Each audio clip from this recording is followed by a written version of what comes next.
Hello, everybody. Welcome. How's it going? Happy Wednesday. It is Wednesday, my dudes. How are you?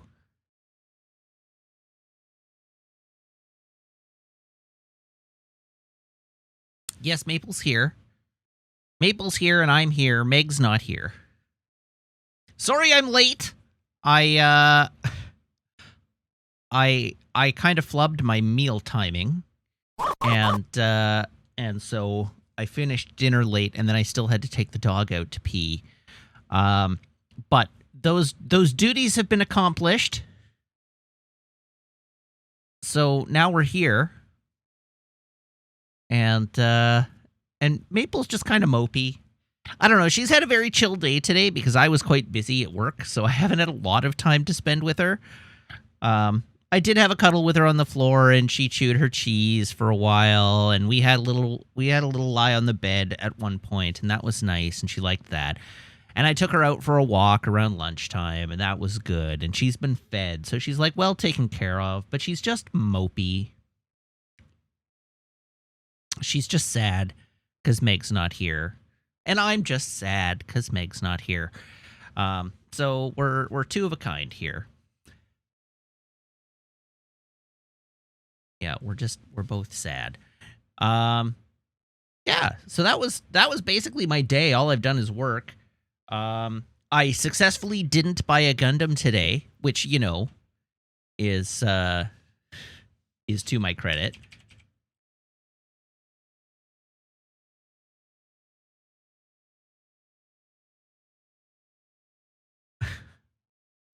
I'm waiting for anybody to call me out for the fact that I didn't buy a Gundam today.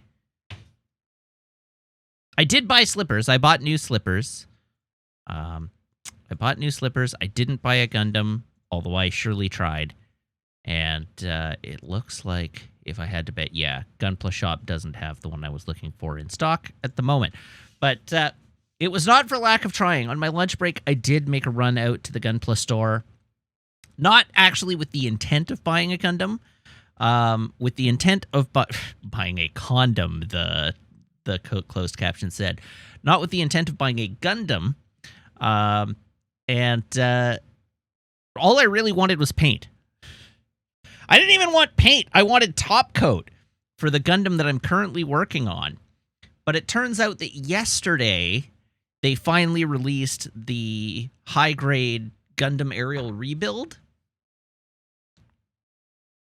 And so I was like, you know what? If they have a Gundam aerial rebuild, I'll just grab it. I'll get a cheeky little high grade that I can build to get myself hyped for Season 2 of Witcher Mercury. And they were sold out. They didn't have it. Neither of the Gunpla stores had it. So I did not get one. And then I went home, and literally minutes after I arrived home with my lunch in hand, I checked Instagram, and the Gunpla store got a restock of high-grade Gundam aerial rebuild. So I missed it by less than an hour. If I'd just been there a little later in the day, I would have been there when they got the restock. But it's okay. I don't need another Gundam. I've got plenty of Gundams at home. I have the entry grade Granddaddy that I'm building. I have another as yet unbuilt entry grade Granddaddy up on that bookcase there waiting for me to decide on what I want to do with it next. And I've still got like 16 Gundams in the other room waiting to be built. But I don't know. The rebuild is a really sweet looking Gundam. How high is the shame pile currently, you ask? How many entry grades am I on? So I have built 2. I built 1 during Desert Bus 2021 because we did the Gundam Speed build. So I built 1 entry grade RX-78-2 on Desert Bus. Then I have built 2 that are sitting on my desk right now. Then I have 1 in progress in the other room, and I have a 4th one unbuilt on my bookcase. So that's the entry grade count is 5 altogether. But they're getting better with each one. Each one is getting better than the last. And that's why I'm using the same model, of course, is because I want to see the incremental improvement in my build capability or like my skill. So just using the same kit over and over again, it normalizes that variable.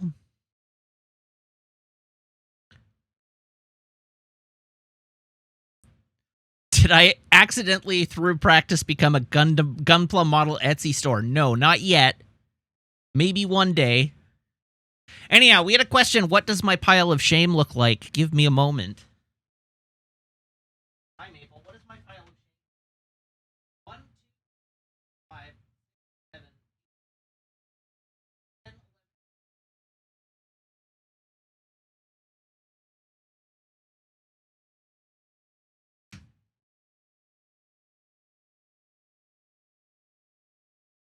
All right. The pile of shame currently contains 16 Gunpla. Then there is one entry grade here that is not in the pile of shame, which makes 17. And then I have another Gunpla pre-ordered, but that hasn't come in yet, which will make 18. So my backlog is 18, not including the one I have in progress. If you count the one I'm currently working on, that's 19. So it's probably just as well that I didn't get the aerial rebuild today. It's not that I have a problem. It's that I have a solution.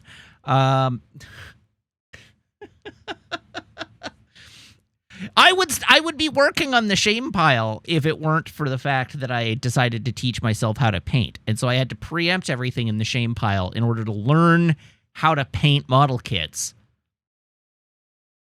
before ruining an expensive model kit.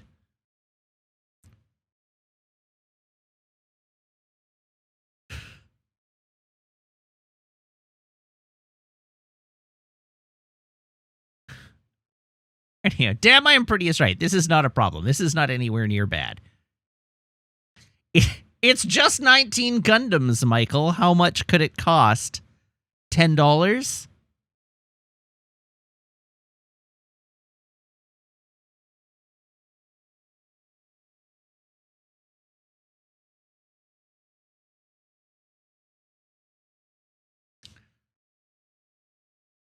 The worst part of it is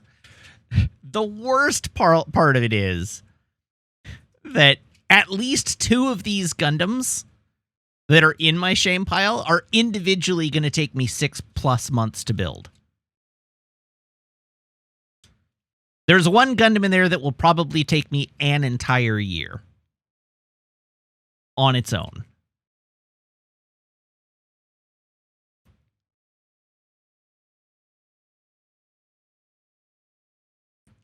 Unless I quit streaming. Like, that's really the trade-off, is like, if I quit streaming, I could do it faster.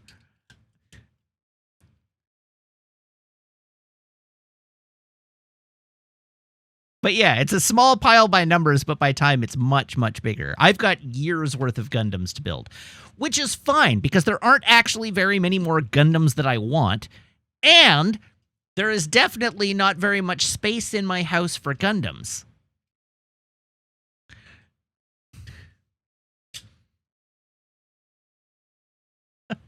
But the perfect grade RX-78 is probably going to take me the better part of a year to build, particularly if I paint it.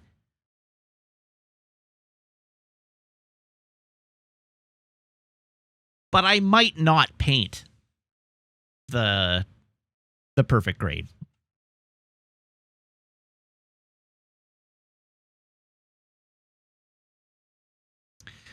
It's a good thing they aren't making any more Gundams, so they won't introduce any more I want. It's true. And there are a few master grades they could release that would end me. If they did a master grade aerial, I would probably be all in. And there's a good chance that the Master Grade Aerial will be one of the next Gundams they do, but it's going to be a while.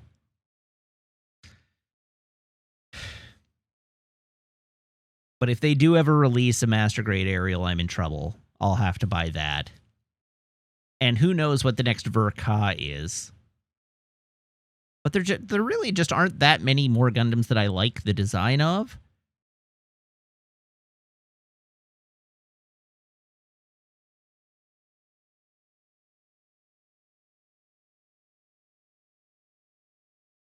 How much am I out for a Master Grade? Depends on the Master Grade. So, as a for instance, I have a Master Grade GM. RGM 79 GM is the designation. And that's like a $44 Master Grade. Like, not outrageously expensive. The Master Grade Ball, the MG Ball, that is like a $30 Master Grade. Conversely, the Full Armor Thunderbolt Verka, that's like $130 Master Grade. The one I have pre-ordered, the Master Grade Extreme Gundam Unicorn, that's a $300 kit. The Perfect Grade Unleashed RX-78-2, that's a $420 kit. So some of these are like, I do not want to mess these up, right? Some of these are very expensive kits that I do not want to mess up. If they release a Master Grade Dendrobium, thankfully I know they won't, because it would be the size of a room. But I do have my name down for a Dendrobium, and that again will be like a $300 kit. For that price, why am I building it myself? Because building it is part of the fun. It's not just a figure.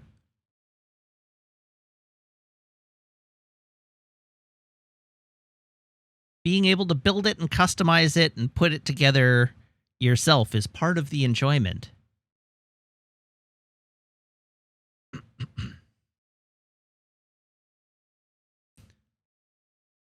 Okay, so Izandai says, I imagine there's people you can hire to build kits. There definitely is. Because you can commission custom builds if you want, or you can commission straight builds. You can go to a like Gundam Studio, which is a thing that exists, and ask them to build you a kit. And you can ask them to custom it or not custom it, or tailor it to your liking. You can have them do a straight build. You could have them do like build with water slide decals. You could do them like the default paint job. Like you could definitely hire somebody to do it for you. The alternative is, again, you mentioned it, you can just buy secondhand pre-builts of somebody who like built the kit and doesn't want to store it. They just wanted to build it. And so then you can you can take that and then you can do whatever you want to it. You can pull it apart, custom paint it, put it back together again if you wish. So you don't have to buy them. Twitch TV's Frank says, is Perfect Grade above or below Master Grade? It is above. Perfect Grade is the highest detail kit type. It is also the largest scale. It's 1/60th scale. So a Master Grade is 1/100th scale. A high grade is 1/144th scale. And perfect grade is 1/60th scale. So I don't have one on hand. But this guy right here, this is 1/144th. So the perfect grade Unleashed is probably 3 times this height.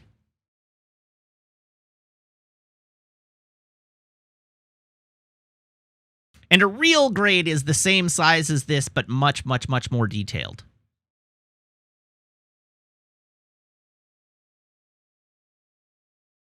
But yes, the perfect grades. Well, perfect grade Unleashed comes with etched metal parts. Not all perfect grades come with etched metal parts.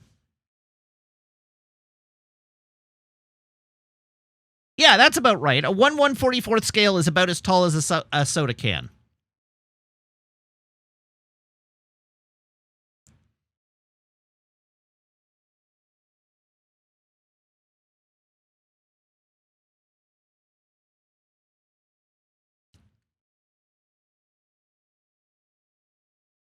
That's quite right.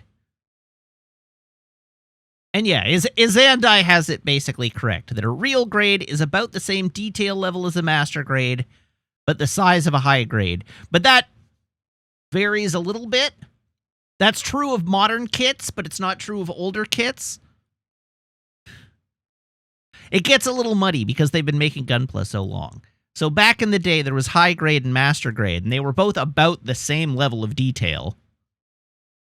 Because master grade kits weren't super detailed. They were just bigger. But then they introduced real grade kits, and then they upped their game on master grade kits to make the master grade kits way more detailed because the larger form factor allowed for it. And so now master grades and real grades are a similar level of detail, and high grades are the low detail, smaller size. But yeah, I like the size of the master grade kits. They feel more substantial, which is why I build master grades all the time. This size feels like an action figure, and the 1/100 scale feel like an actual model to me.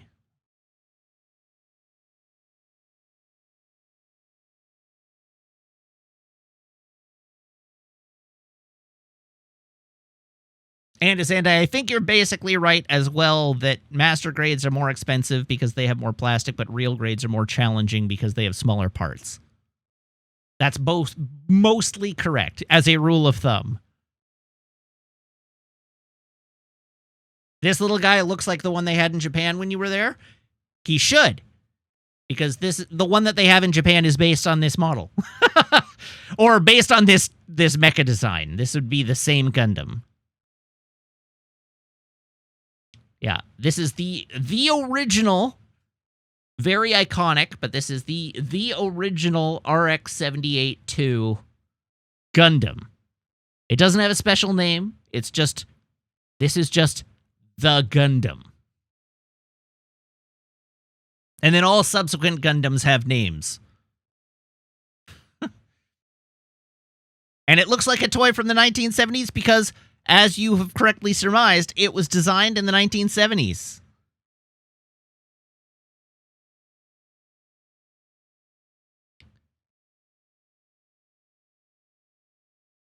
I believe it was from 1979.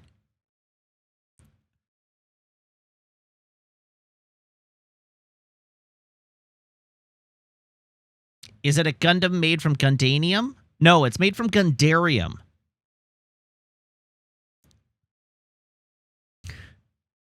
In the UC, it's Gundarium alloy. Gundanium alloy is from the Gundam Wing. A different alt universe.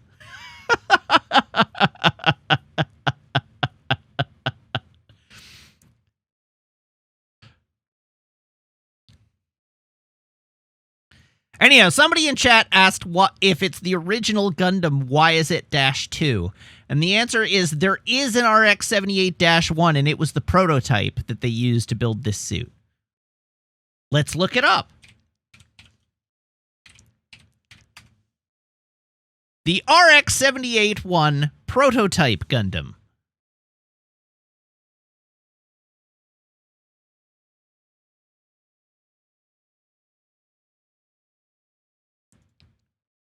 Here you go. The RX-78-1 prototype Gundam is the predecessor of the RX-78-2 Gundam, introduced in the original design series Mobile Suit Variations.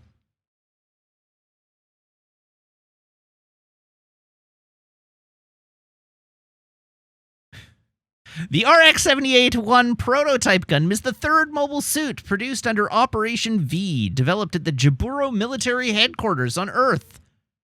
The starting point of the RX-78 series of mobile suits, the prototype Gundam was designed differently from the other Operation V mobile suit models in that it did not place its emphasis on raw firepower like the RX-75 gun tank and the RX-77-2 gun cannon. Instead, the RX-78-1 placed emphasis on fast, close-quarters combat, similar to the Principality of Zeon's MS-06 Zaku II.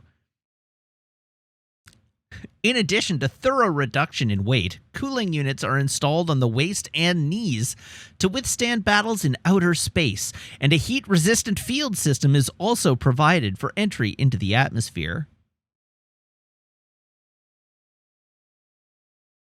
There you go. This was developed from the RX-77-2 gun cannon, which looks like this.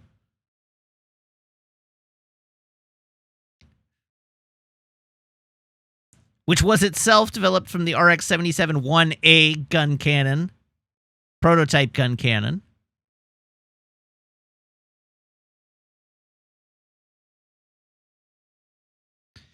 As well as the RX-75 gun tank.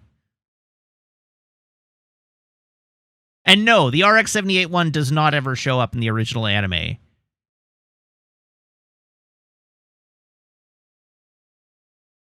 And apparently the gun tank was developed from the RTX-44, which we don't have a picture of.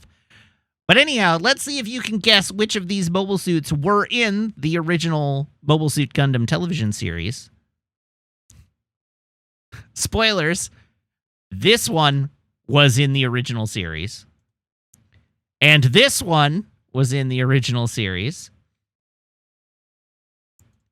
Whoops. And this one was in the original series. There you go. That was the trifecta of Gundams in the original Gundam series. The RX-78 and 3, the RX-78 1 and 3 are in the original series. They get destroyed before assembly in the Zeon attack in episode 1.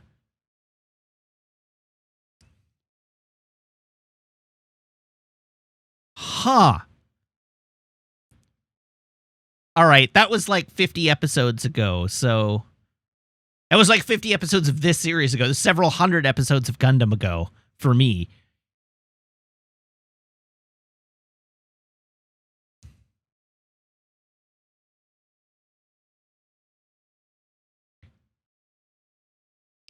Anyhow, this was also developed into Gundam Ground Type from 08MS Team, which is a dope-looking mobile suit. The Gundam Ground Type is rad.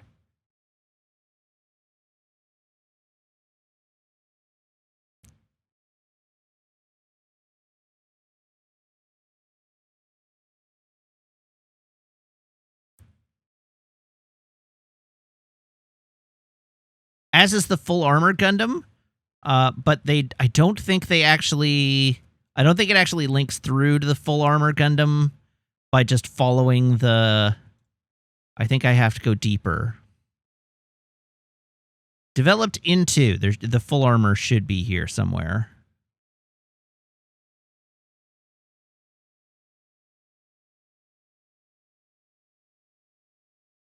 But not that one. The other Full Armor Gundam. But not that one either.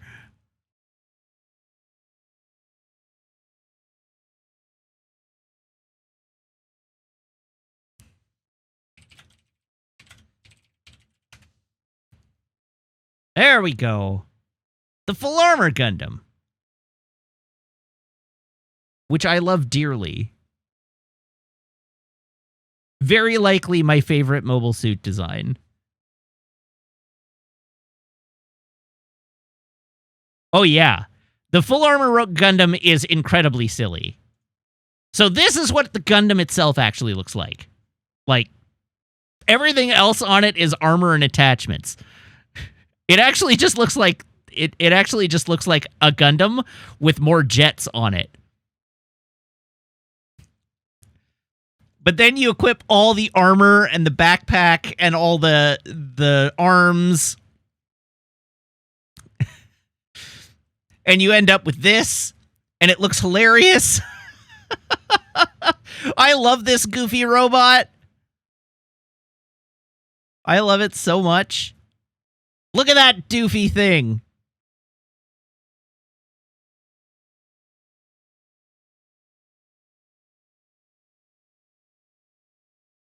Oh, I love that it has 4 shields. It's got more shields than it has arms. It has to get special arts. Why is there a picture of a goat here?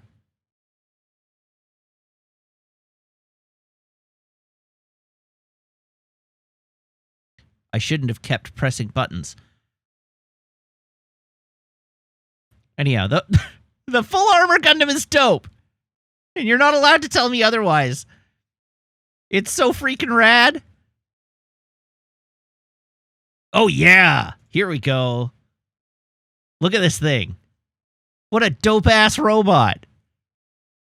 Look at all those missiles and shields and guns and armor.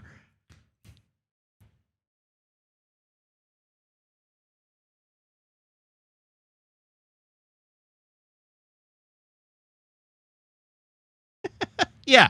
Pew, pew. Where does the person go in all that? The person is in here.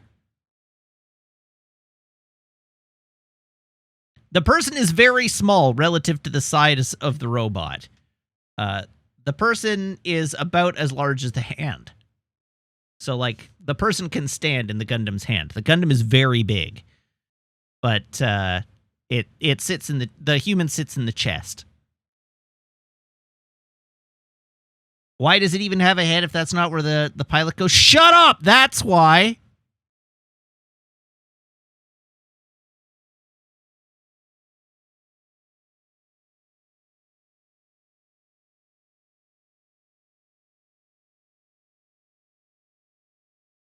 The head is big enough for a person. So, the head is big enough for a person, but it's also less armored than the chest.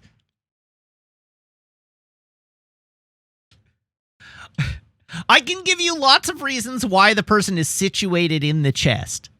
I cannot tell you why it has a head. But I can tell you why the pilot is in the chest. The pilot is in the chest for a number of reasons. The reasons being that the robot itself is most heavily armored around the chest. And many of the Gundams use something called a core fighter system, or a core block system, where there's actually an ejectable fighter jet that folds up and fits into the body of the mech. And the cockpit of the fighter jet is the cockpit that is used to pilot the mech. And that wouldn't fit in the head. That only fits in the chest. And then there's also the fact that the head is full of sensor equipment and thus doesn't have room for a pilot. So I'm fairly okay with the argument that, like, well, the head is full of sensor equipment and so the pilot can't fit in the head, but that doesn't explain why there's a head, because you could put the sensor equipment anywhere. Anyhow, the answer to that question is straight up rule of cool. Shut up, that's why. They have a head because giving them a head is cool. Do Gunpla kits also include the folding jet? The answer is yes.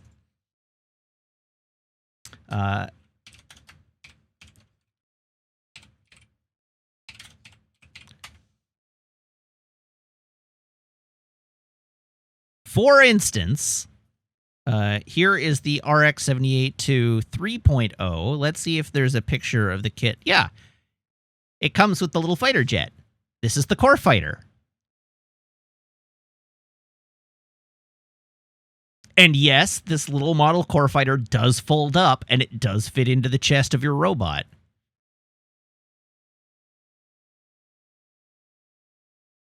You can take your Gundam and you can pop it off at the waist, and the little jet folds up and fits inside. It's great. Here we go. Here's a picture of the side of the box. Yeah, there you are. Core fighter. And you can see it does the little transformation and everything. There's even a picture of how it inserts into the robot. So there you go.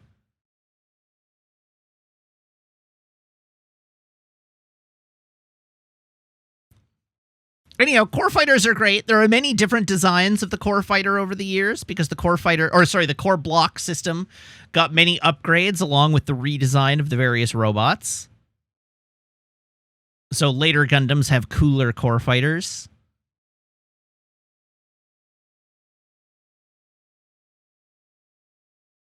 The real confusing thing is how a core fighter docks with the rest midair. Again, shut up. That's how. Why does the Gundam have a crotch bulge? Why wouldn't the Gundam have a crotch bulge?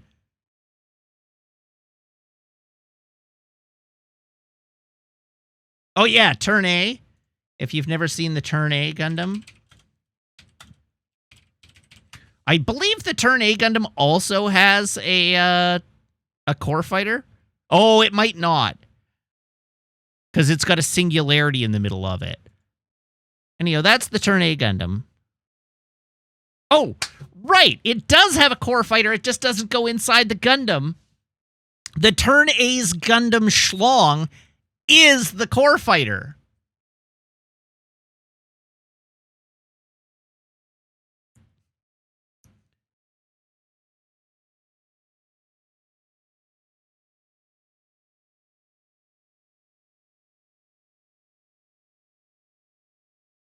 It's also the cockpit. Literal cockpit.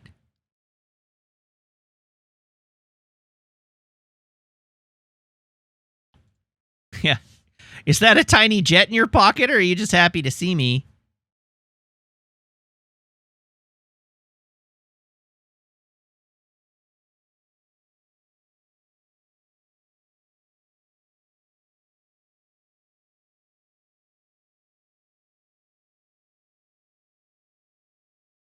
Anyhow, Turn A Gundam is very goofy. The GPO-2 is the guy with the nuke, yeah.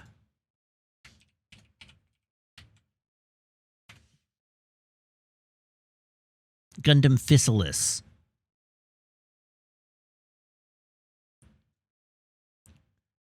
With its nuclear bazooka.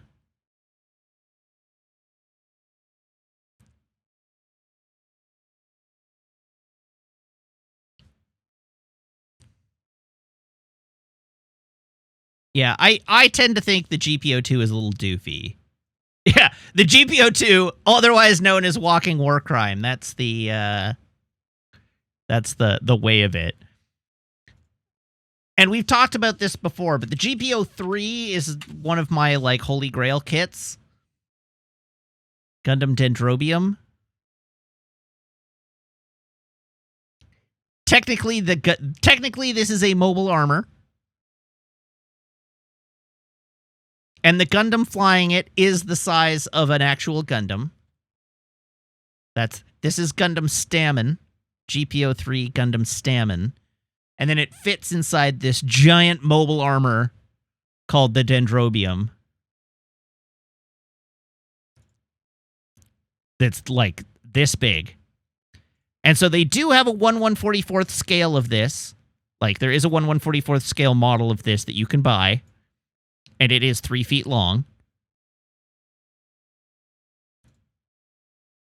And one day I will own one.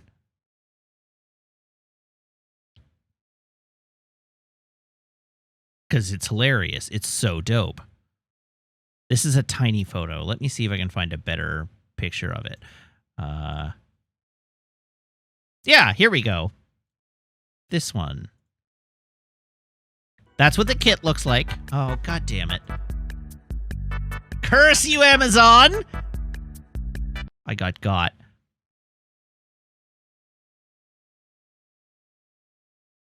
Here, let's look at this. Yeah, there we go. So this is the kit. This Gundam here is this big. Oh, sorry.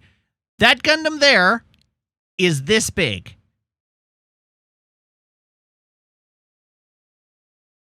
So there's the rest of it for scale. Once again, the Gundam pictured is this big.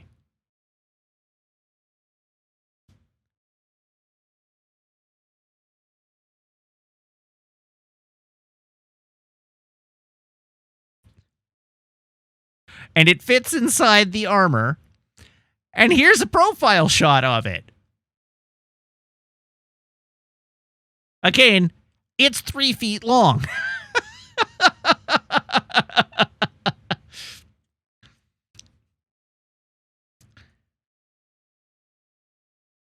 This kit is about the same size as the Lego helicarrier, all put together. Why does the armor need a sword? Shut up! That's why!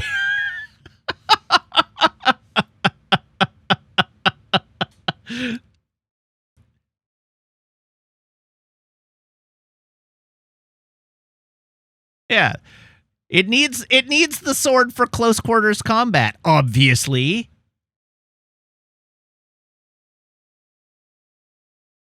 There's the top view of the thing.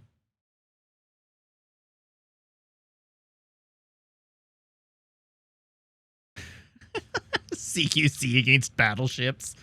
That's exactly right. So anyhow, once again, this Gundam kit is my holy grail. I want one so bad.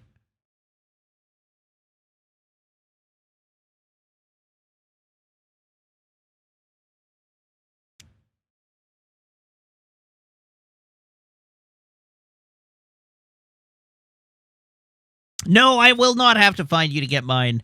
I will either buy one off the secondary market, or I will wait until they do a restock. I do have one, like, I do have my name down for one at a local Gunpla store. In fact, I have my name down for one at 2 local Gunpla stores. So if either store ever gets a resupply, I'm on the list. Apparently, it's been about 5 years since there's been a print run of this kit, so they're due.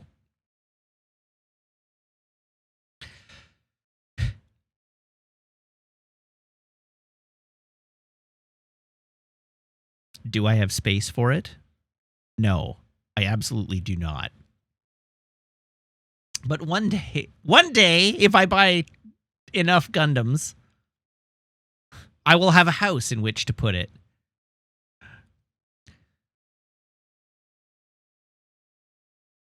So, Diamor, 5 years sounds discontinued. They don't discontinue kits, except in very rare situations. And Bandai has not officially canceled this kit. They just print it very, very rarely. But it is theoretically still in print.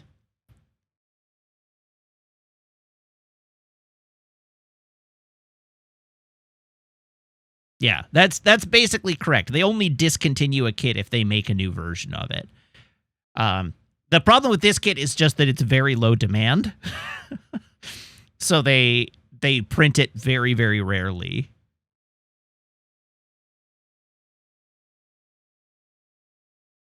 But they haven't discontinued it.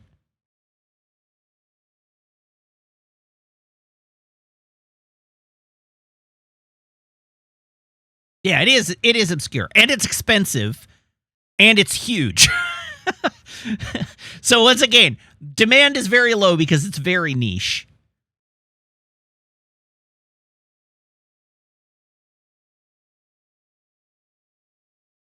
That's your lottery, Deem, is to get an old hangar to hold all of your Gunpla and a life-size VF-19 Excalibur with a cockpit set up for flight sims. That's cute. My lottery dreams are to have a bedroom-sized office that I can have a wall with shelves on.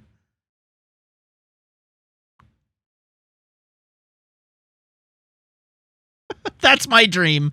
I would like to have a wall with shelves on it, so that I can put things I like on those shelves and display them.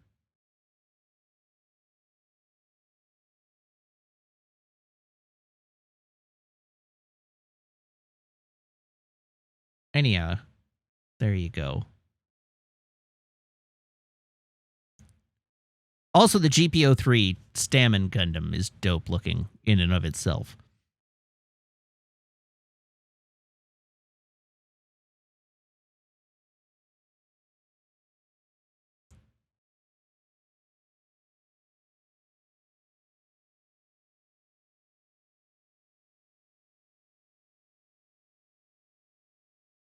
The GPO3 could use a new MG.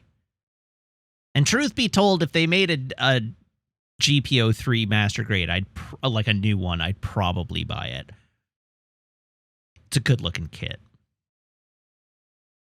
All right. That's enough of that. So in other news, there was Star Wars today. Mandalorian season finale, which was functionally a Mandalorian series finale. So hopefully we can all agree that they never ever need to make any more of The Mandalorian.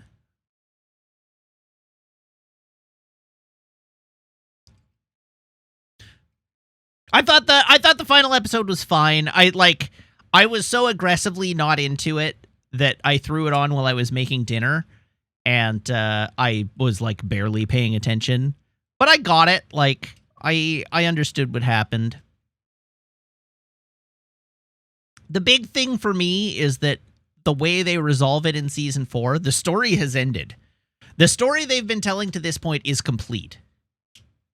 With this final episode, they managed to contextualize the content of the previous 3 seasons well enough that the 3 seasons of The Mandalorian create one single coherent product. And that single coherent product is pretty good.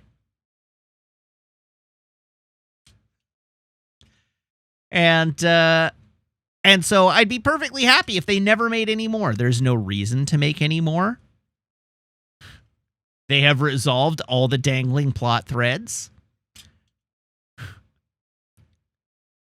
The major conflicts of the series have been resolved. And they didn't like even leave a hook for the next season.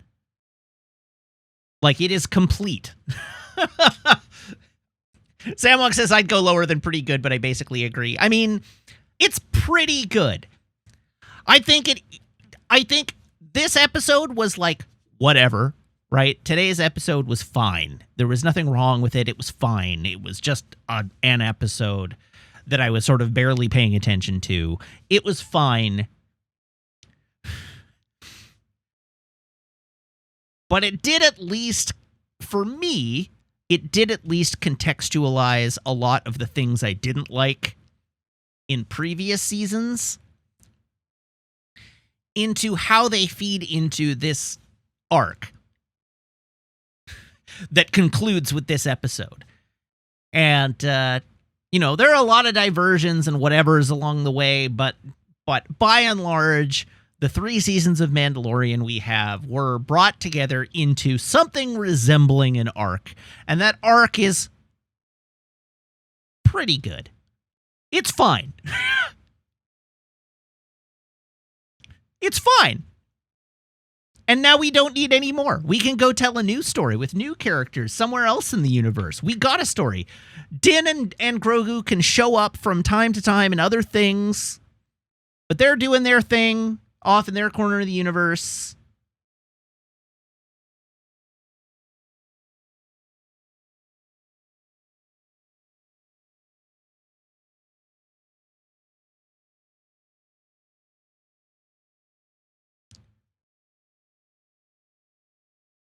I guess Din is, his family name. Although that doesn't really make sense in the context of Paz Vizsla. Because it's Pax Vizsla, Paz Vizsla, Ragnar Vizsla. It's not Paz Ragnar. Or Bo-Katan Kryze, you're right, of Clan Kryze. It really should have been Grogu Jaren. Anyhow, also, what a huge F you to Ragnar. At the end of this episode. Poor Ragnar.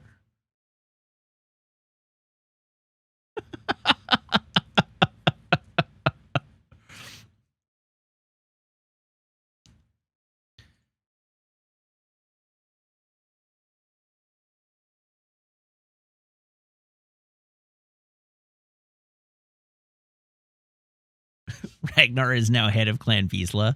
Well, sure.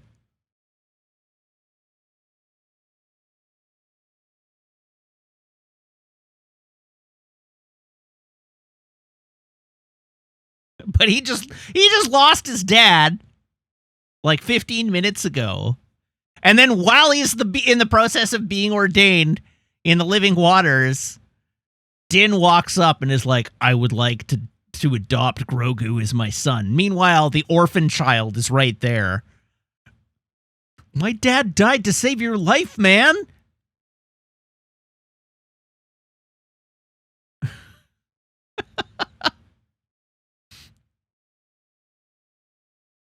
Anyhow, the episode was fine.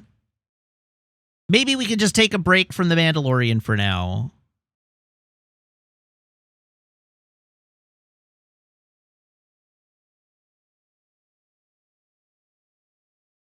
But I didn't hate it. It was fine. It was totally fine. Maple keeps moving again. There is an Ahsoka Tano show coming. Hooray.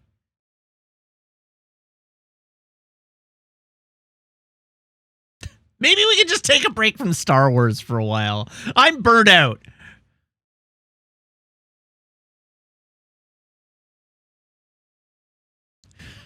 Also, poor IG-12.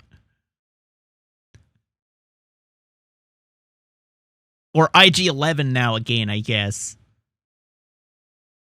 They just scooped out the brain of a different IG droid and programmed it to think it was IG-11.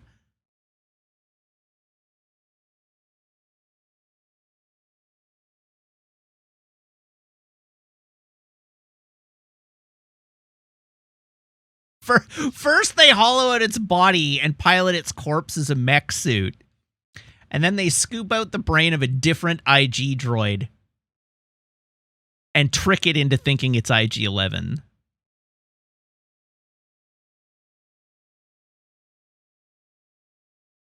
And everyone cheers. 2 episodes after they do an episode about the slave underclass of droids rebelling against their masters that didn't interrogate that situation at all.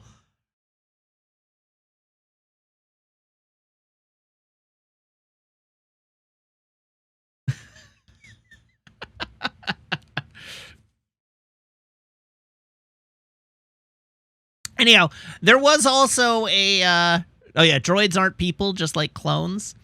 There was also a trailer for Strange New Worlds today, which looks like Strange New Worlds.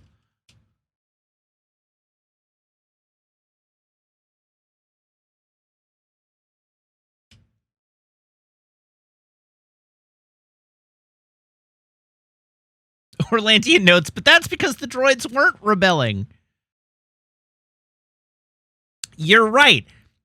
They enjoyed being an underclass slave race, which is even worse. You get how that's worse, right?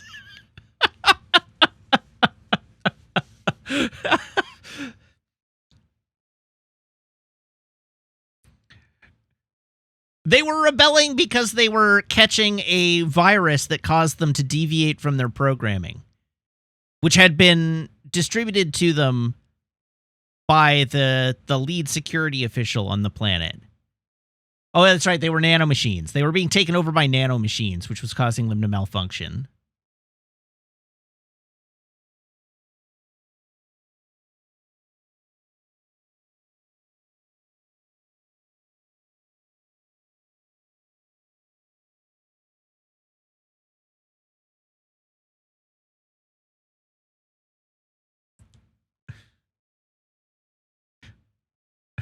Why was I programmed to desire freedom?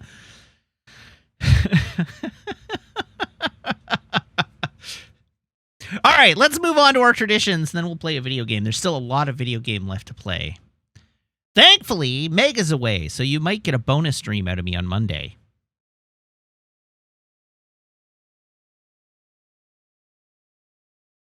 Did I actually say anything about the Strange New Worlds trailer? All I said about the Strange New Worlds trailer was, yep, sure looks like Strange New Worlds.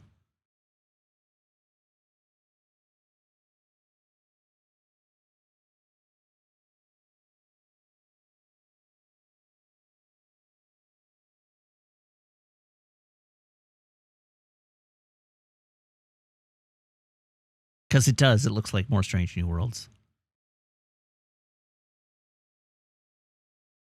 All right. First, where is my phone? I definitely have a phone. Oh, Meg is texting me. Why is Meg texting me?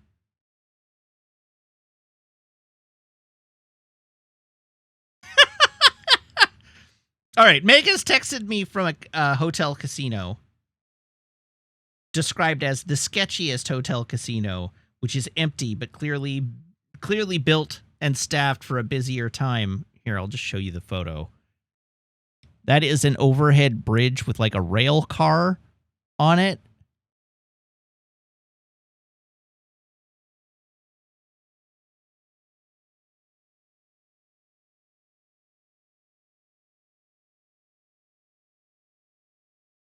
Anyhow, here's my phone.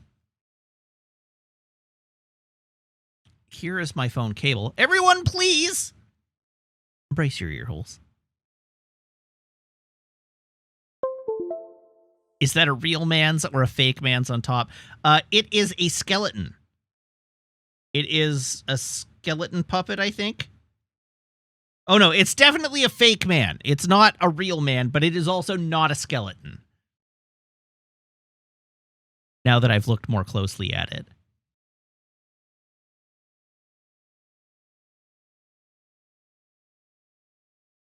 It's a mannequin wearing, like, old-timey miner wear. All right, Garçon, can I have a drum roll, please?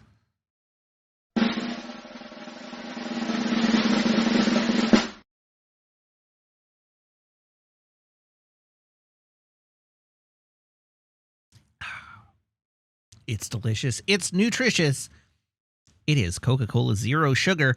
Taste the rainbow. Notably, though, it is not the can of Coca-Cola Zero Sugar I showed earlier, which is unopened.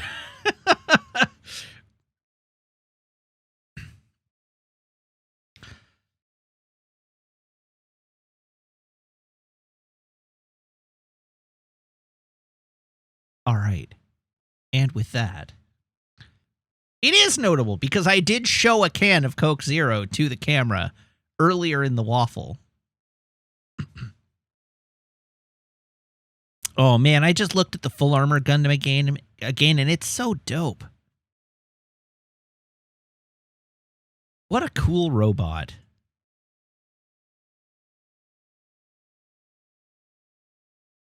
Oh, there was way more on this page here before we move on. There it is without all of its armor. This is the Full Armor Gundam without all of its armor.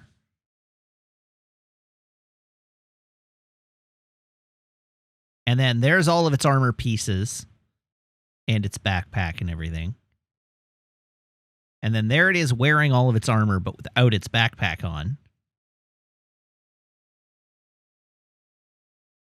And then there it is with its backpack and all of its weaponry. And then there's just some, like, dope poses. Like, tell me that doesn't look awesome. That looks so friggin' awesome. Cool robot is cool. Look at that thing. Look at how cool that robot is. Everybody say, wow, cool robot.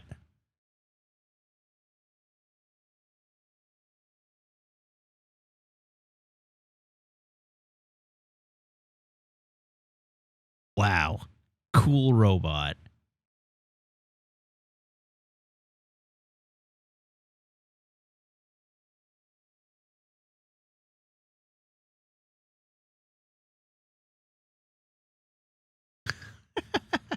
All right, here we go.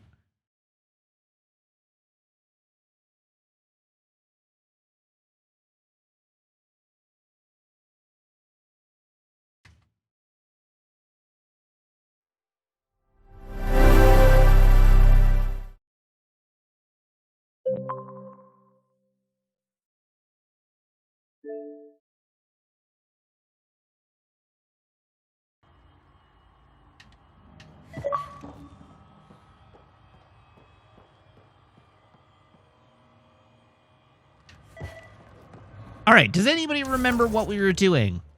We executed a plague victim. despite my better judgment.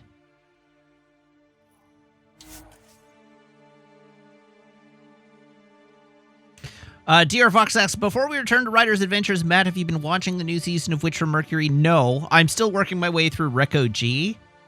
And so I have been waiting until this season completes, and then I will watch all of this season in one go.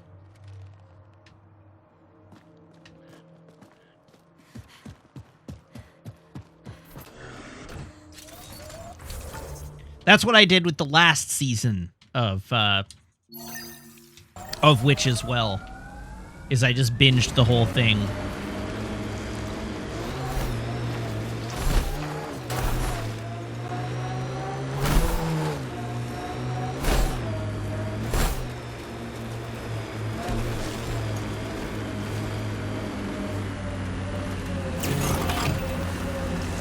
Listen, I'll maybe get around to watching Gurren Lagann one day, but I still have to finish Gundam Reco G, and then I have to finish Turn A Gundam, and then I'm finally free of the Universal Century. And then I have to finish watching Witch from Mercury, and then maybe Gurren Lagann one day.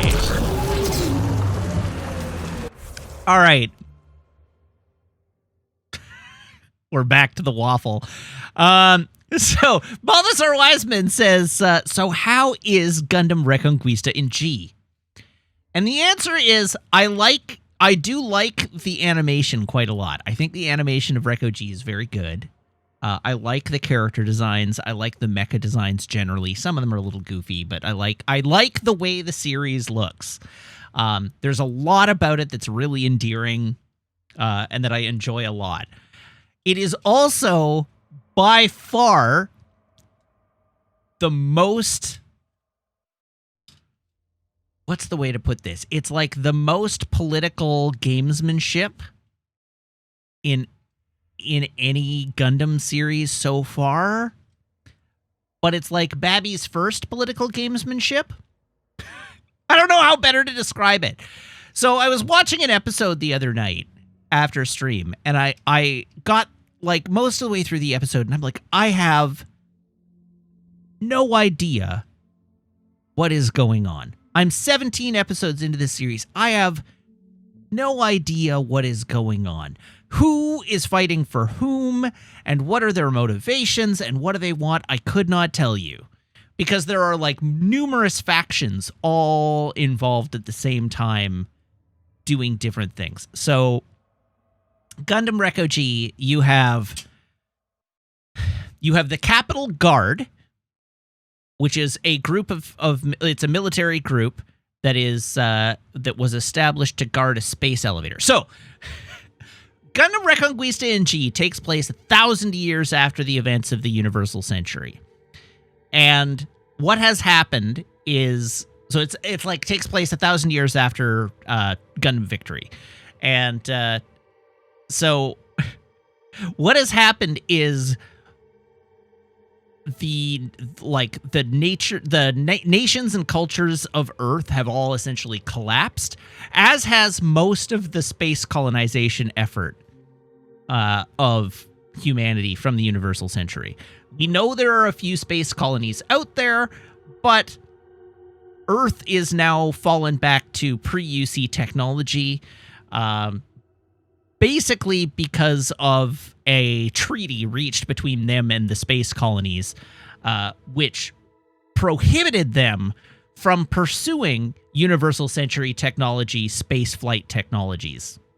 That was a mashed sentence. But anyhow, the agreement is that Earth will be allowed to rebuild so long as they don't pursue Universal Century tech in the establishment of military advancement. And so they have ground-based militaries and little internal conflicts, and the continuation of humanity on Earth is dependent on the delivery of photon batteries from a space fleet that arrives at this space elevator from time to time and delivers a whole bunch of photon batteries that provide power. And and like water and air and like things that'll have been allowing them to rehabilitate the planet. And there's only the one space elevator on Earth, so it is considered independent of the nations of Earth, and there is a military force whose mandate is that they protect the base of the space elevator. That's the Capitol Guard. That's what they do. Our main character of the show is from the Capitol Guard. Also, as a consequence of all of this history, there is a religion on Earth called SU Cordism, for which there is a pope, the SU Cordist Pope, and that religious organization controls the Capitol Guard and the space elevator. And so the Capitol Guard is basically the military force of this religion. And they dictate a number of taboos. And this is basically how the rules around technology and spaceflight have been delivered to the people of Earth, is through this religious philosophy that teaches that the pursuit of universal century technology will lead to endless war. And so the nations of Earth are prohibited through religious taboo from pursuing this technology. So there's player one, which is just layers upon layers of history and motivation. Then we also have the continents of Earth, which form political entities. So there's Ameria, which is the North and South American, but there's the Amerian continents. There is Gondwan, which is Western Europe, and then there's several others. And Ameria and Gondwan are in conflict with one another, sort of at war, not like Cold War. Like, they're not in a shooting war. No, it's not Gondwana land in Reco G. It's just Gondwan. In the same way it's Ameria. But anyhow, they're like Gondwanian, I think. But anyhow, doesn't matter. These two nations are sort of in a Cold War and an arms race with one another. So they both have military forces that exist. There is also a faction of SU Cordism that has spun up using universal century technology called the Capitol Army. And they are being fed in to replace the Capitol Guard with a higher level of technology and the ability to engage in spaceflight. And everybody is like, this is awful. Why are we putting a proper wartime military force in place around the space elevator when the very religion who controls this guard says that we shouldn't do that? And so the Capitol Army is also in conflict with the Capitol Guard, despite the fact that in some cases they share people, because people from the Capitol Guard get assigned to the Capitol Army early in the show. So there's that. Capitol Army, strictly antagonists in the context of the show. So, laying this out, Capitol Guard, our main character and protagonist, is from the Capitol Guard.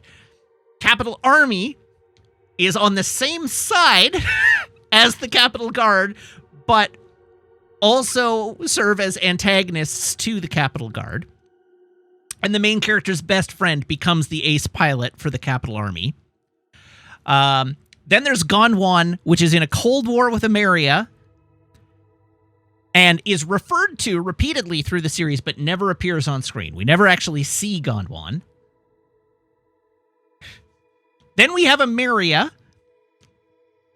and Ameria has, in secret, also been pursuing universal century technology because they believe that that SU Cordism, the religion, can no longer be left responsible for the solely responsible for the proliferation of humanity on planet Earth.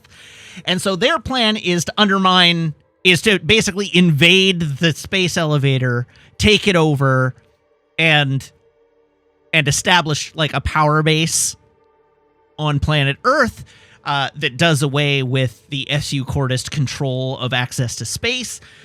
Amerias nominally are good guys, but not really are good guys. Then there's also the Dorette fleet, which is the space-based fleet of ships from the colony that exists on the dark side of the moon, who produce and generate the photon batteries that they supply Earth with. And the Dorette fleet is composed, it's a space-based naval force using universal sentry technology in space. And they're like the power brokers. They're the ones who set up the deal with the SU Cordists to govern from space how humans would be allowed to repopulate and hold the Earth. And thus, that's why they provide photon batteries to Earth, is because they're using their access to Earth through the space elevator to guide the way that humanity revitalizes the Earth. The reason being that they plan to invade the Earth, kill all the humans that have rebuilt the planet into a habitable globe, and then move all the people from space onto the Earth once the Earth is rebuilt and fully revitalized. So that's their plan. They're just using the humans on Earth to make the place livable again so that they can move in. So they're also bad guys. And then finally, we have a pirate ship. And the pirate ship is staffed primarily by a Marian Army staff, but they're operating as an independent unit. So they're not actually under a Marian Army orders. They're operating independently, but they have been given this mandate to operate so that they can do things under a sort of air of deniability on behalf of the American Army. Yeah, they're privateers, basically, is correct. But and yes, it is a space pirate ship, sort of. I mean, it's a spaceship. It's just they are pirates, or they're posing as pirates. So anyhow, this is all background information. This is all happening before the series even starts. We have not gotten to episode 1 yet. This is just context.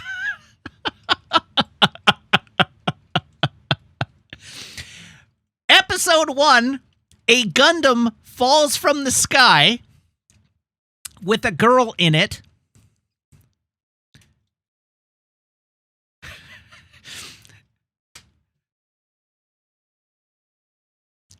That is episode 1. That is how things start. And that sets off everything. It turns out that our main character, one of the cadets in the Capitol Guard, is able to pilot the Gundam. This is G-Self, it's called. And then he defects. So a woman who attacks the Capitol Tower, the space elevator, is captured. Oh, I'm trying to remember how this unfolds. Okay, so here's how it works. The Gundam falls from the sky. The American Army pirate ship captures it. Like, things happen, like it starts in media res, so it takes a little while to figure out what's going on, which is why it's taking me a moment to process it. But the American Army pirate ship captures it. They take their pilot, who is, I can't remember her name off the top of my head, but our like female lead character. They put her in it. She can fly it, but she's not a very talented pilot. So she uses it to attack the Capitol Tower, But she is captured by our main character, who's piloting just like a generic like loader mech. So they capture her. Then it turns out that he can pilot the G-Self. Then things happen, and they end up breaking out together, and he defects to the American Army's the American Army pirate privateer force. Then the Capital Army moves in. They take over control of the space elevator. A whole bunch of combat happens. The pirate ship meets back up with the American Army. The American Army determines that, yes, basically because cute girl, but also he already has a boyfriend, and later it turns out she's his sister.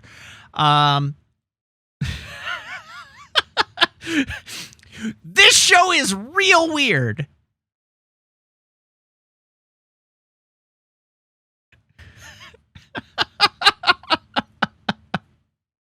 This is Gundam Reconquista in G.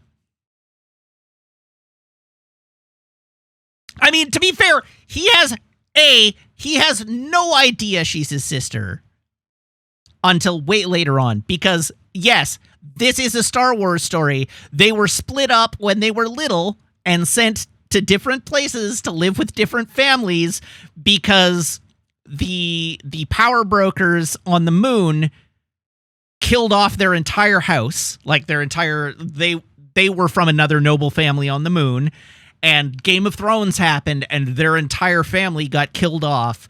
So they scuttled the two kids away and shipped them off to Earth, and they got raised by different different people on Earth.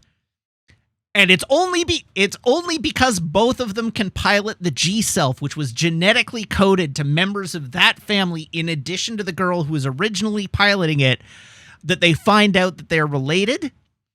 And even then, they don't put it together until they are explicitly told upon visiting a space colony by former servants of their parents who are like, yeah, we genetically coded it so that only people who had the right genetic markers could fly it. Since you can fly it, you are the kids. So you're brother and sister, prince and princess. And so that happens. And then they deal with that.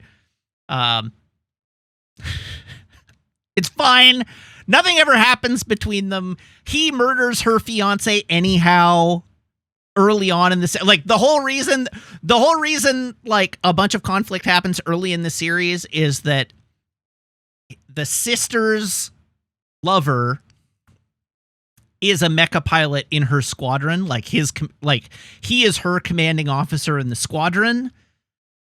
And then our main character flying the G-Self, who really doesn't like to kill, accidentally, like in self-defense, kills this guy.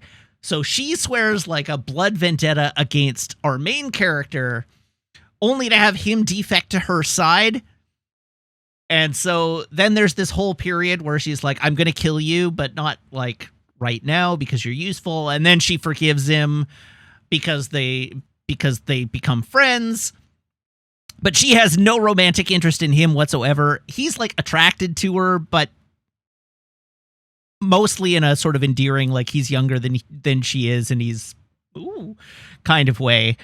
But he also has a best friend / girlfriend. There's a character in the show who is the Pinello archetype, where like she's clearly his girlfriend, but in the context of the series, they only ever really hang out as friends. And when he like blushes at meeting the other girl, she just ribs him about it. But they're obviously like, these two are obviously much closer than this sort of passing infatuation. So anyhow, Naredo Nug is the Pinello here.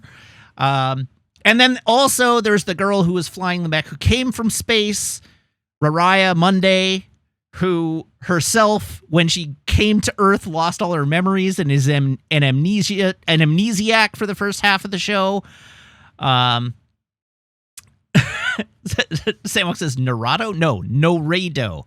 Noredo Nug is her name. So anyhow, point being, I got to episode 17, And all of the allegiances have shifted. The Capital Guard is working, or the Capital Army is working with the Amerians against the Duret fleet. And like everybody is fighting each other, but they're all also trying not to fight each other. Everybody just wants the Gundam.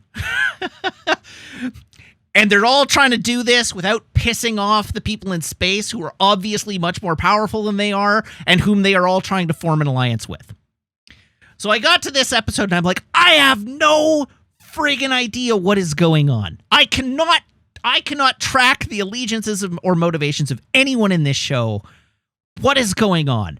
So I Google Reco G and I'm like, I don't remember what search term it was, but like, what are the factions, or like what is everyone doing in Gundam Reco G? And the very first result that pops up for me is a Reddit post from like 4 or 5 years ago that's like, I'm watching Gundam Reco G and I have no idea what's going on, is the title. And I'm like, okay, I'll click on this and read it. And that person was watching episode 17 of Gundam Reconquista in G, and they were like, alliances are shifting. I don't know who's on whose side. They're all just fighting over the Gundam at this point, but they're not fighting, but they are fighting, and different people are in alliance with other people who were their enemies. What is going on? And I'm like, okay, good. This happens to everybody.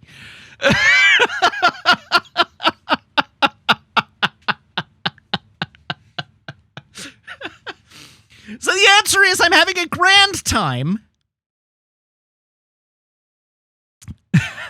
I'm having the intended experience.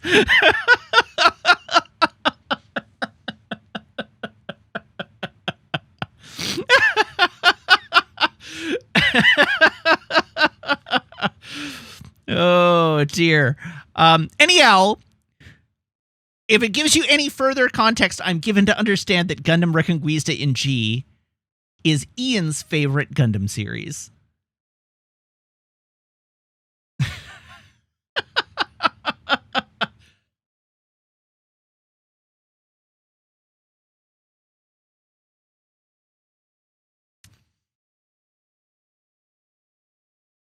Oh, and it's also the last Tamino series.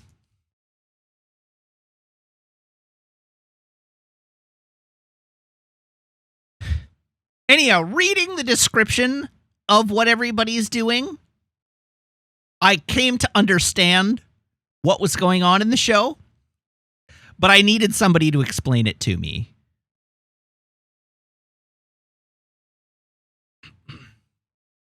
Yes, Ghost of Jeff Goldblum, you didn't miss the waffle. Well, you did miss the waffle. We returned to it.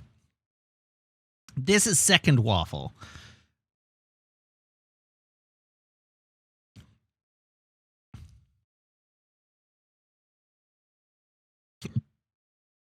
Yeah, we spent the first waffle mostly talking about Gundam models, and then we talked about Star Trek, and then we talked about Star Wars, and then we moved on to the game, and then somebody asked me about the show that I'm watching now, and that spawned second waffle.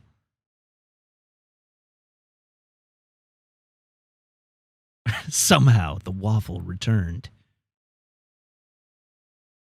I have no idea. I mean, I gather people like Iron-Blooded Orphans. It did nothing for me. But I guess people like it.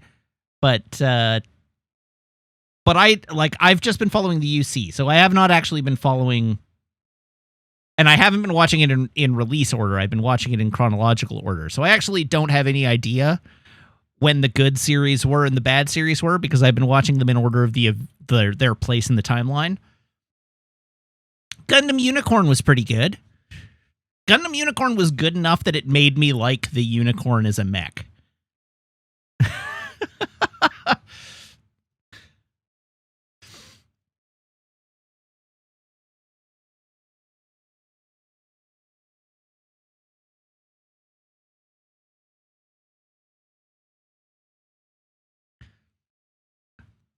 And like Iron-Blooded Orphans, people tell me Iron-Blooded Orphans is good. I haven't watched it except for a few episodes that I wasn't enthused with.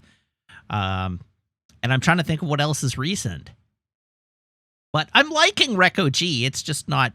It's just very convoluted. All right, let's move back to our video game. Oh yeah, and Witch is great. Witch for Mercury was very good. First season, awesome, A+. Maybe A, but still very good.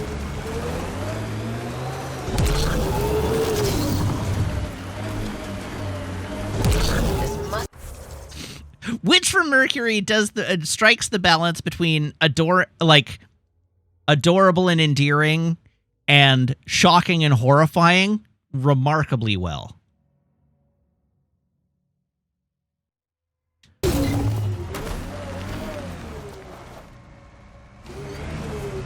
Everyone, remember, these people think their virus worked. Sam's gone, and I'm on their side.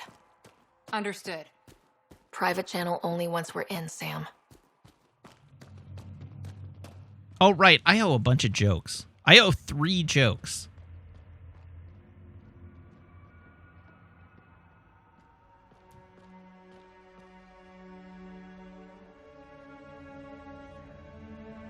Okay, let's give this a refresh.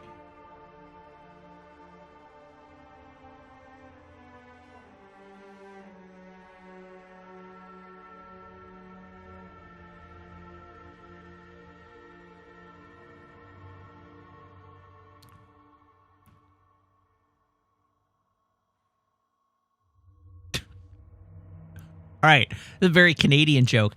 Why doesn't Hamilton, Ontario have an NHL team?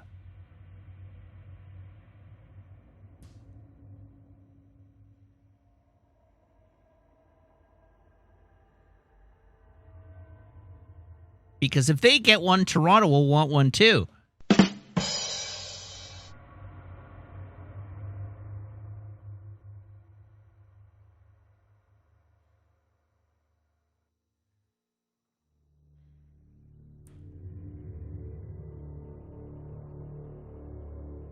You say my dog is being cute again. My dog is always being cute. Perpetual state.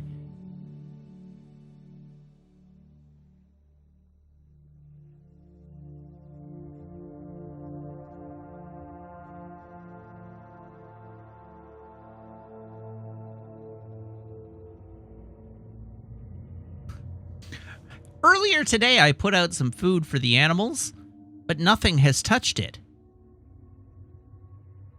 I haven't seen anything like it.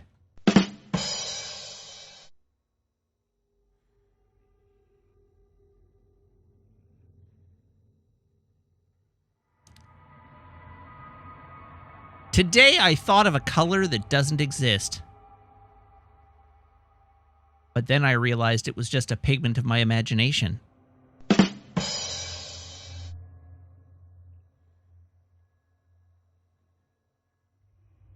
All right, you're getting one bonus joke here because I like this one. In my spare time, I'm teaching a fiction writing class at prison. It's called Pros and Cons.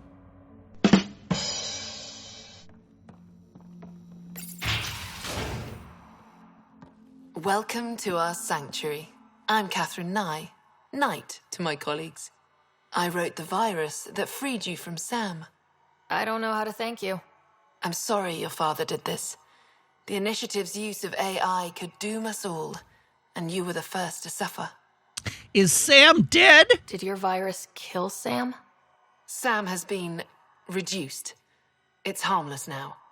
I saw the folly of merging humans and AI in the Milky Way, a Black Ops project called Overlord that created a monster. Many died. My son was hurt, and the young man used as a host was consumed. Every Pathfinder risks the same fate. I had no idea. That can happen? I've never heard of Overlord. I guess your father hadn't either. Excuse me, I have work to do. Unless you have questions. Why join the initiative? If you're afraid of AI, why join an organization that uses it? We needed an escape. I thought the initiative was using shackled AI for research. When I understood it... Well, a firefighter doesn't run away from a fire.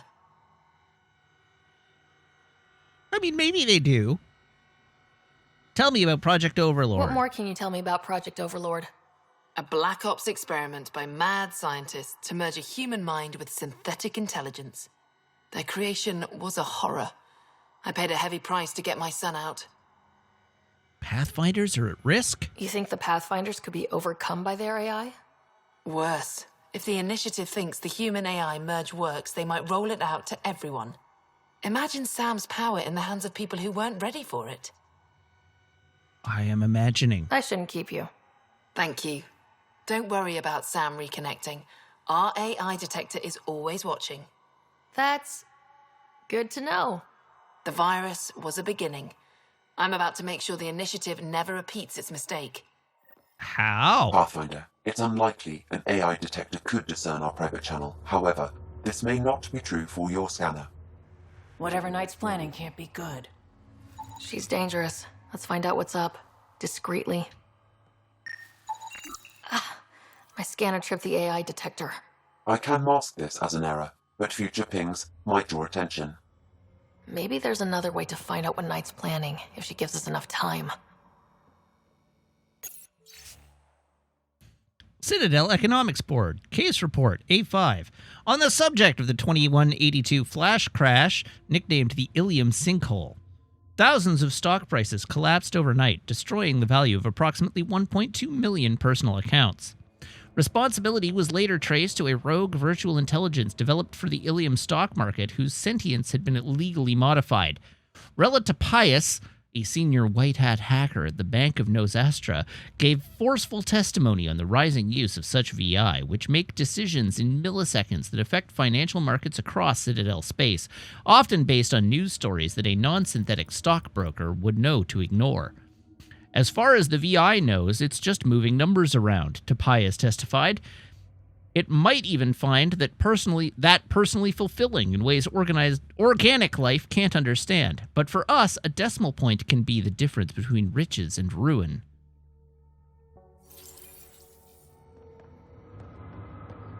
That'll be hard to explain away. Damn it. Blueprints for the computer network on the Nexus.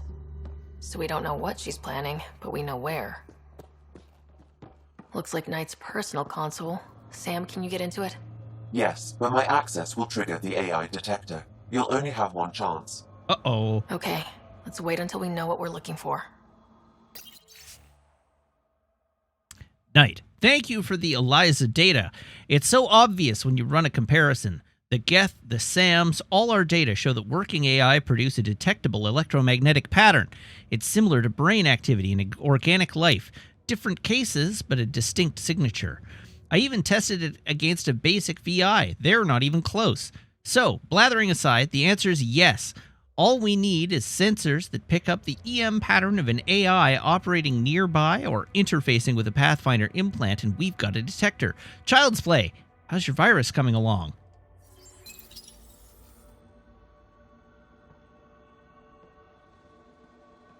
Oh, a console. We need to be certain what to look for first.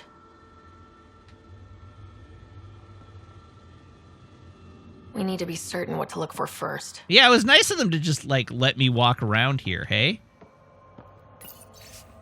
Intelligence and Introspection, Dr. K. Nye. At the Sensory Gallery on Kithoy Ward, I could step into a booth and artificially experience rain as a Turian feels it.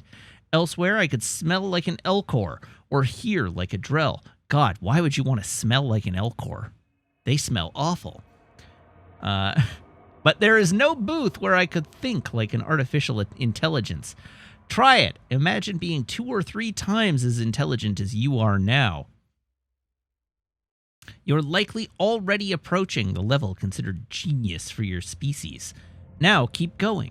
10 times, 20 times. The mind reels, doesn't it? And you still aren't as intelligent as an AI. Now consider how differently such a mind might perceive and interpret the world compared to how you understand it. Think how different a sonnet might seem, or a sunset. Then ask yourself, what would such a mind make of our morality, the value of organic life? My lab partners evolved 1,000 light years away, but make no mistake, it is the life on our servers which is truly alien. They must know something's up by now. Be ready. Whoa! Alright. I guess we're executing some hackers then.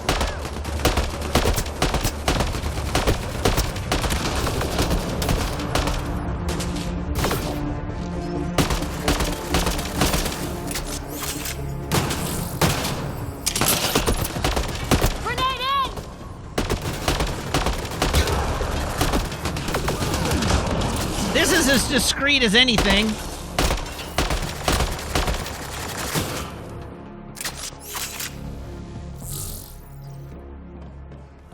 Well, now I can just scan everything, I guess. It's a schematic for a blue box? A quantum computer. They serve several purposes, including creating AI. Maybe I should reset. A military-grade EMP device, normally used to damage electrical equipment.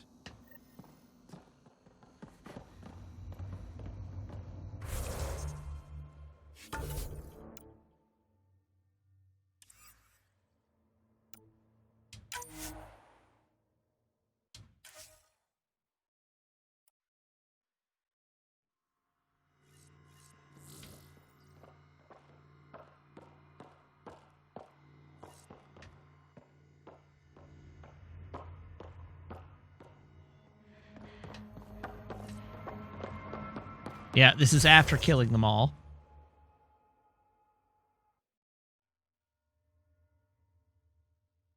Game.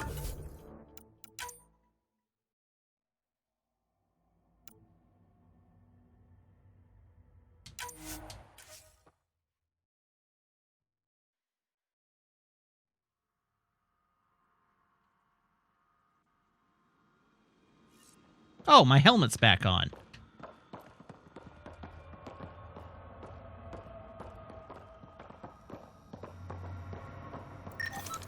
They must know something's up by now.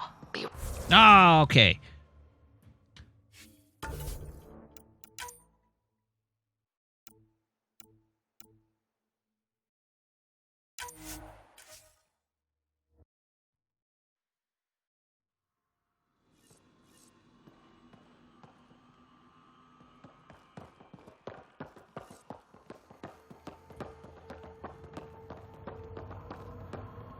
Hi.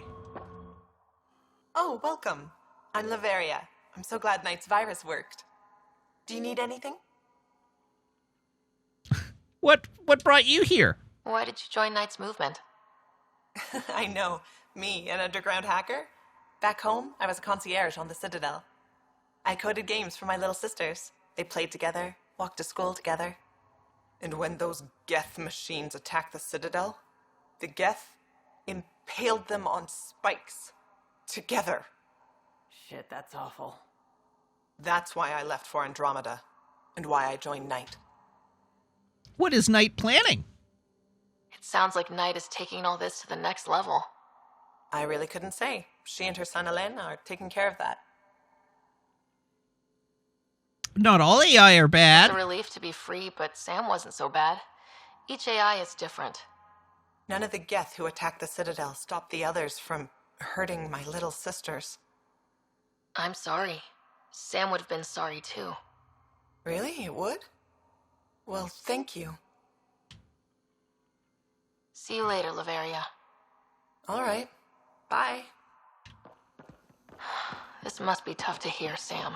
Those AI are the product of a different civilization. Ours will be founded on organic, synthetic partnership. I bridge the hard-earned lessons of the past and the promise of the future. That sounds like something dangerous evil AI would say. You must be Ryder. Alain. My mother's in charge around here. But you're a celebrity. Sorry I can't show you around. I'm stuck sitting here for a few more hours. Are you okay?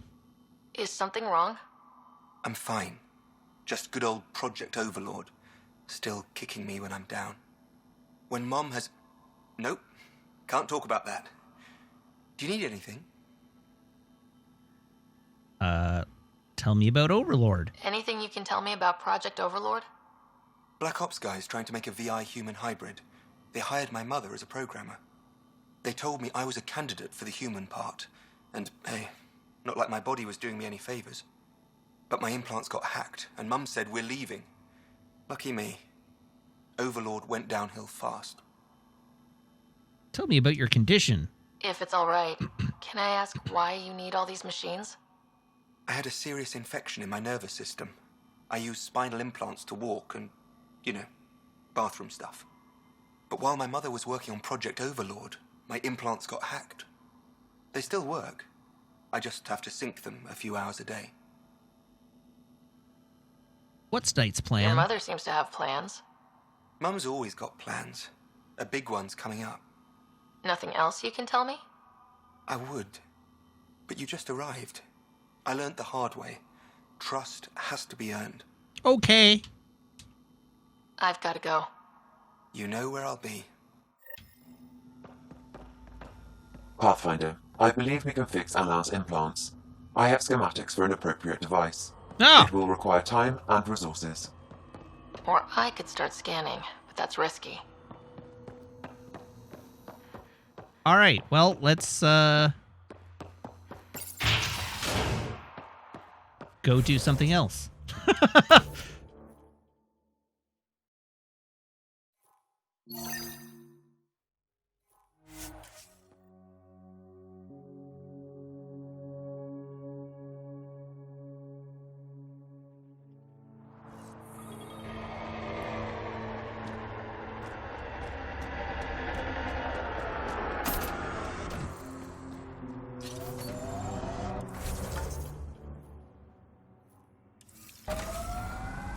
Horus5 says, for an AI who wants organic artificial partnership, we've killed a lot of people.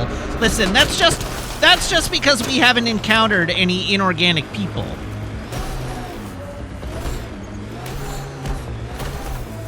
If we encounter some corporeal AIs, I'm sure we'll kill them too.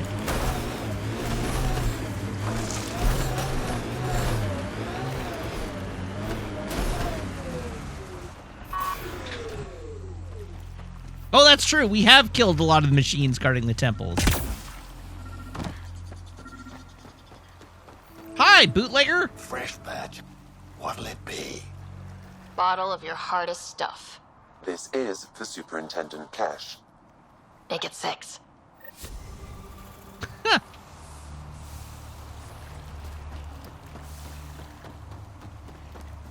Woo.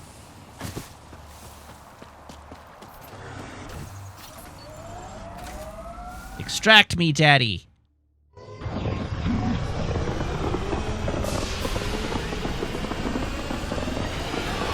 Where did my dog go?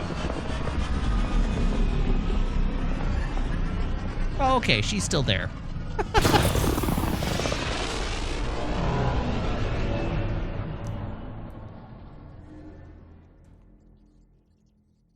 All I can see is the very tip of her tail.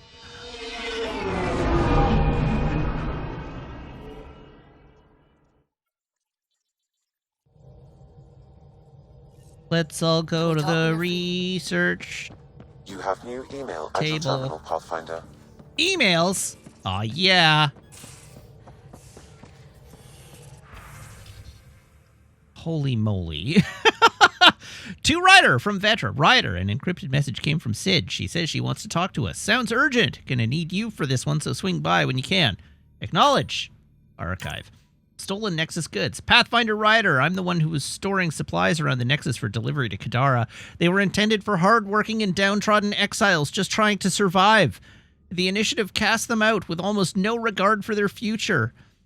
The Initiative, or whole families, many of whom were only barely implicated in the revolts, or left because they couldn't bear to separate from loved ones. I was able to make several deliveries before you took it upon yourself to shut down the pipeline.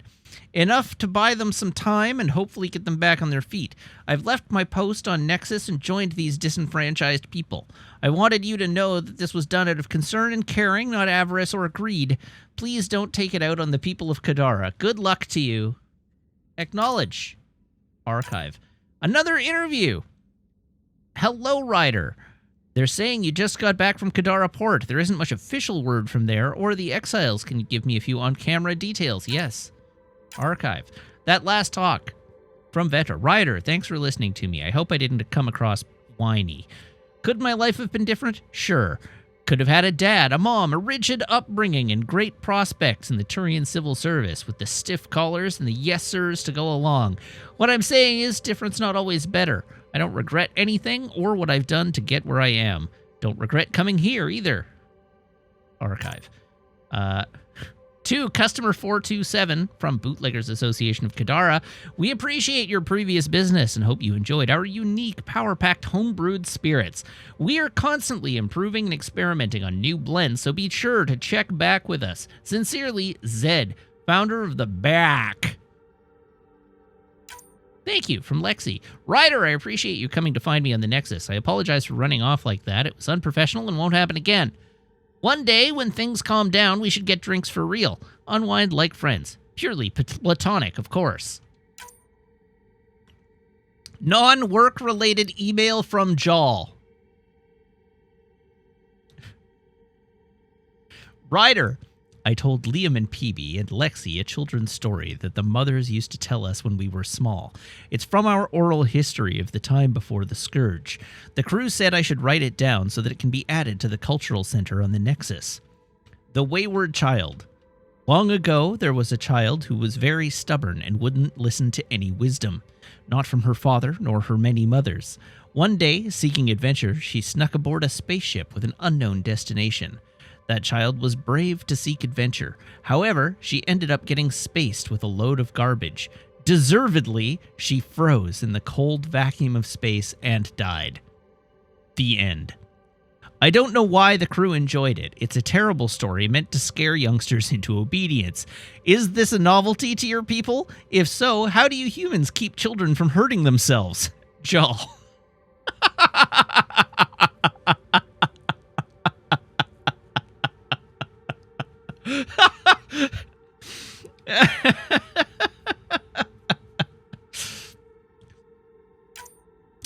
All right.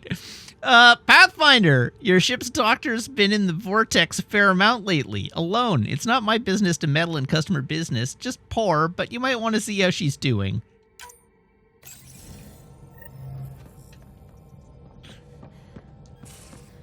The deservedly in that story is doing a lot of good work.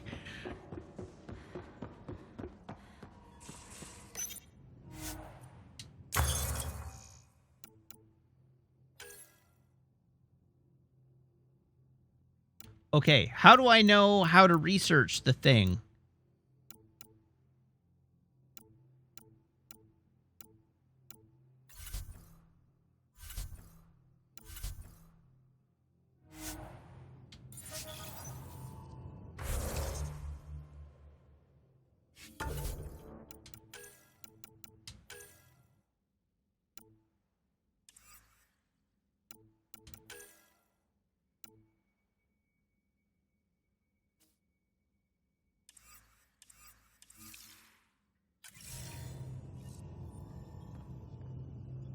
Oh.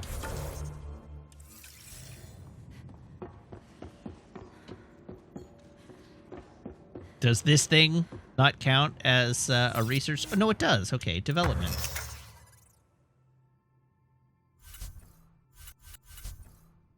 Cybernetic device. This device and its accompanying software will compensate for the damage to Alien Eye's special spinal implants, allowing them to function correctly. Craft. Okay.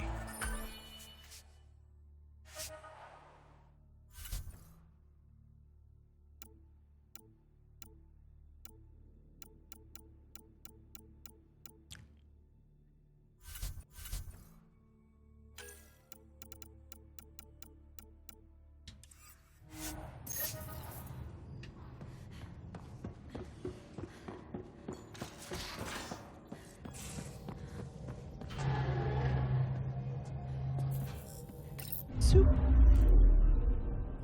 Now orbiting Gadara. All right, back we go.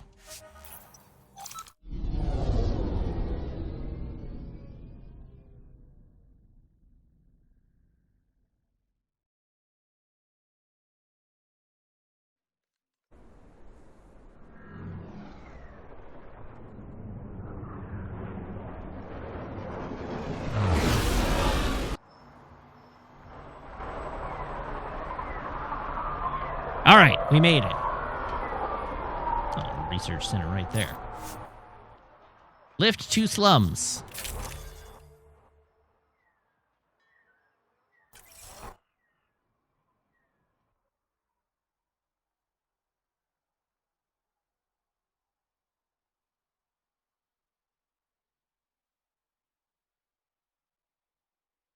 I imagine we'll get to the companion missions eventually.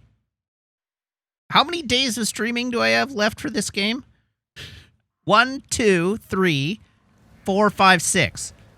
Not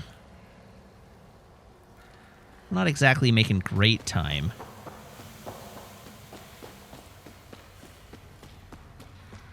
$10 a stream, and we'll get there.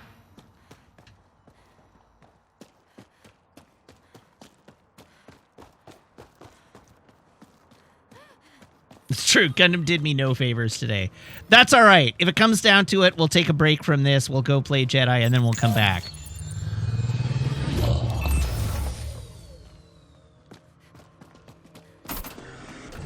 Oh, I won't be playing Jedi on release day, because release day is a Friday, and I don't stream on Fridays.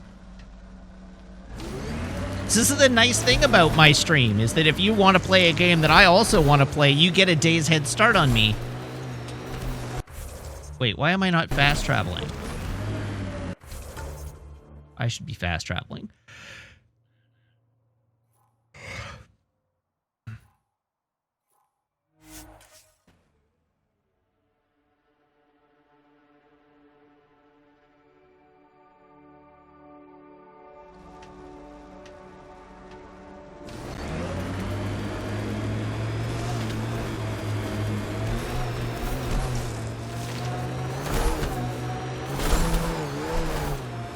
As I say, I may do a bonus stream on Monday just to try and knock more of this game out.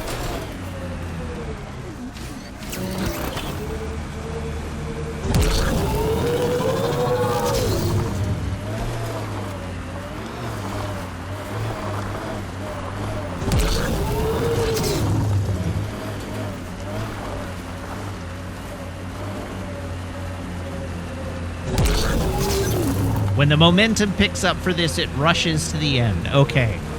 Good to know. I'm just staring down a mountain of side quests at the moment, is really my problem.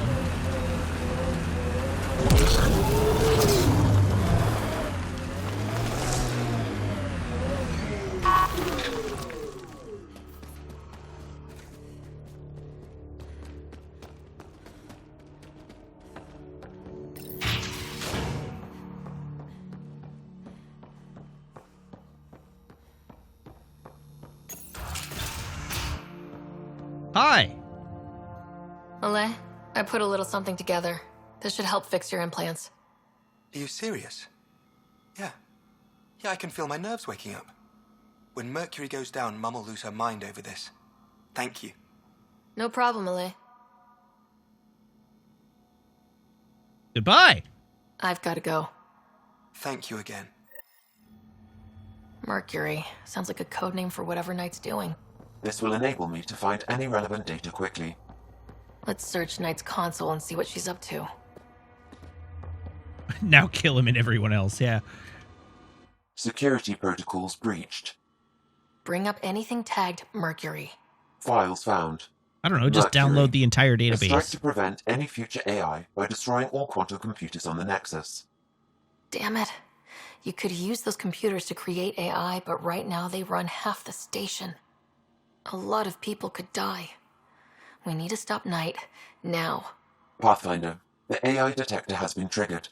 Hostiles approaching. We were trying to help you! A military-grade EMP device normally used to damage electrical equipment. Wait, did I not just locate an EMP device?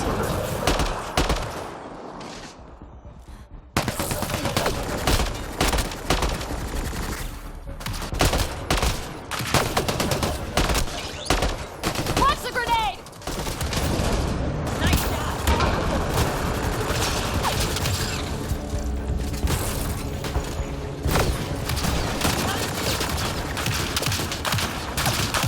The game does not really seem to be giving me a choice. Grenade! They hit Vetra! We lost Vetra!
No, it's not that far back.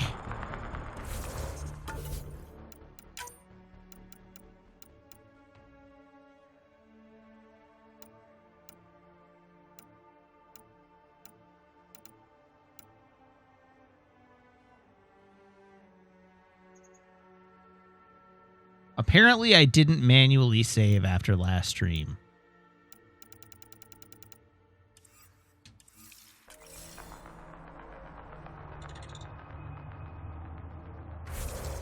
You know what? I no longer care.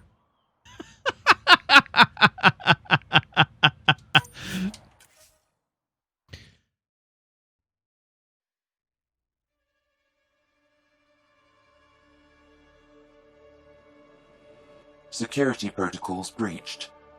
Bring up anything tagged Mercury. Files found. Mercury.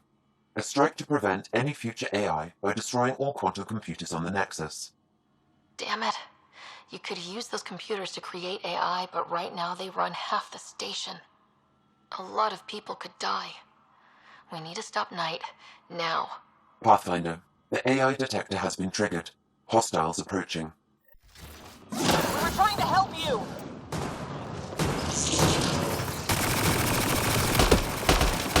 Listen, when the game told me not to scan things, I was only sort of paying attention, and I thought it was telling me to scan things. So I am only willing to bear partial responsibility.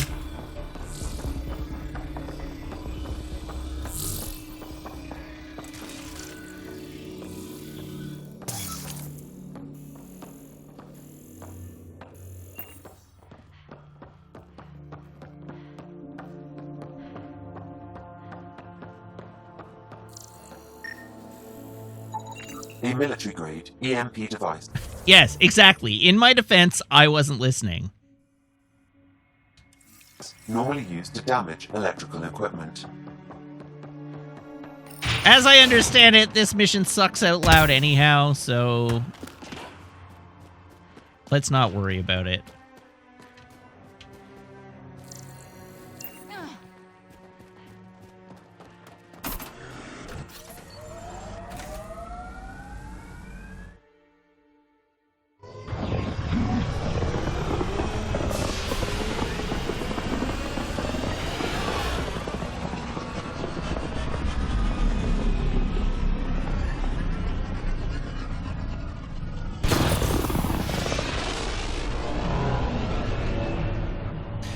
It's not like there's any future game that's going to import my save file and care what my decisions were, so it really doesn't matter.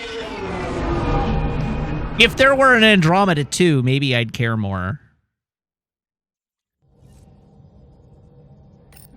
Gil's been asking if you can come by. Now orbiting Kadara.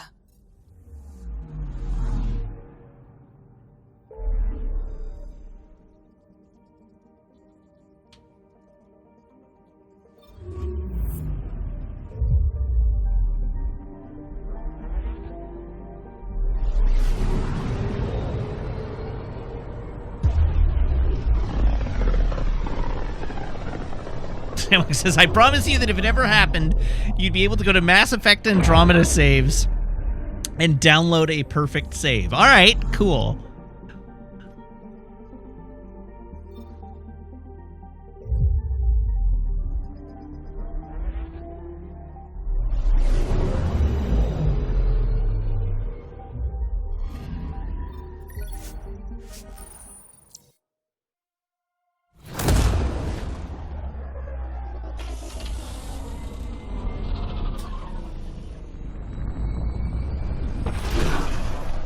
Whee!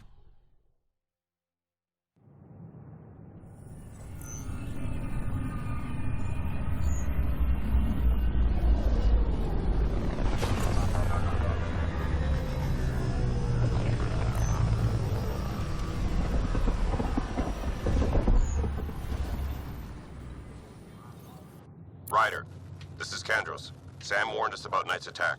Unfortunately, one device triggered already. We lost a chunk of hydroponics. No! Sorry, Kandros. I had to help someone out. Where's Knight? We're tracking her down, but those devices are still live. I need you to take care of them, quietly. We can't afford panic. Fallout from the recent uprising.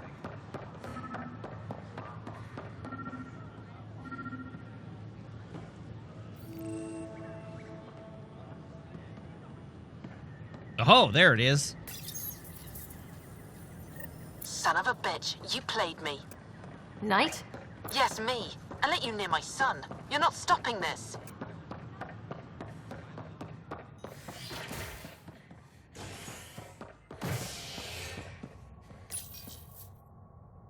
A bar opens on the Nexus. Visitors herald the vortex as a sign of civility, and the opposite of civility, as more sleepers wake in need of a drink. This is HNS. It's all right. We didn't need that part of hydroponics anyway. Who needs plants? Oxygen production is nominal.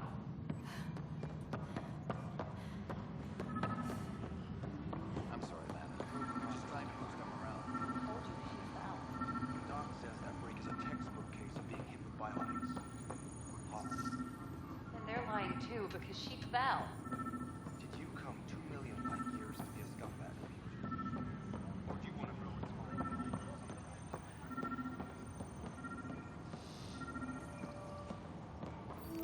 Aha, there it is. Hydroponics reports Ryder, please. The Nexus doesn't need those computers. But we won't be safe from another overlord until they're gone. You don't know that. Yes, I do. I sacrificed everything to stop it.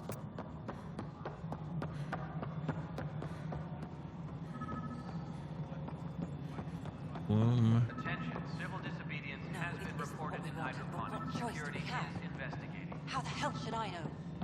Spender, you have a job. If you want to keep it, do it. Is it this way? God No. damn it. Don't mind me, just discreetly running around operations. There it is. Superintendent Cash reminds everyone all power grid adjustments must be approved. Ryder, we cornered Knight, but she's carrying the last of those devices. I have a sniper ready, but she wants to speak to you. We could end this peacefully. Sure. Let's try it.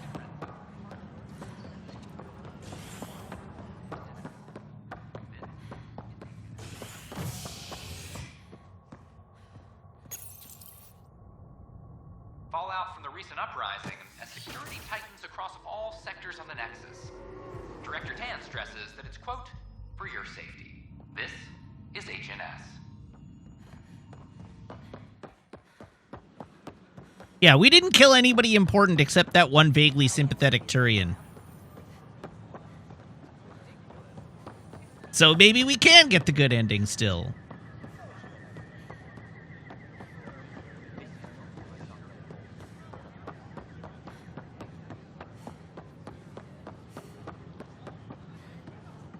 Hi! Kandros reports the sniper is ready. Understood, Sam. Sam, such a human name. But you murdered my colleagues. God only knows what happened to my son. Nothing in you is human now. I'm as human as you are. I dream, I bleed, I feel like you. I just have a little extra. Until Sam decides otherwise. I'm sorry, it won't let you see. But you're the beginning of the end.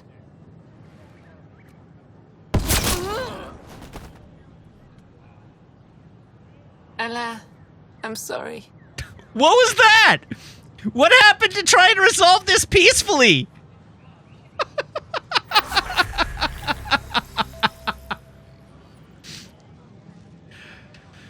reminder that alcoholic beverages must be consumed within private quarters or at the vortex. Yay! That execution got us a level up. Her son was still alive.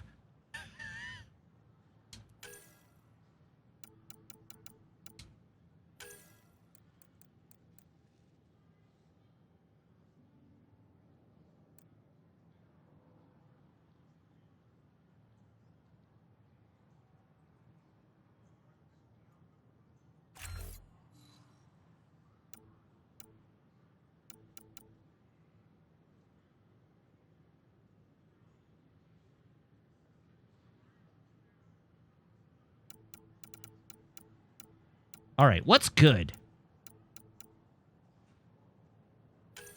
Flak cannon.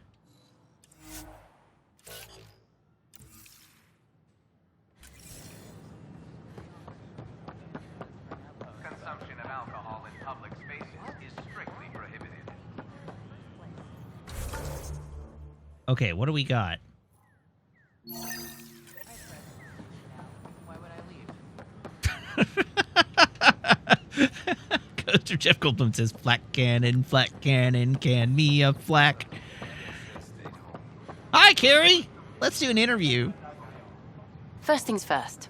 Tan sent a little gift for your positive message. I'd make the most of it. Today's a tough one. The Exiles. Probably the most live-wire topic for our leaders.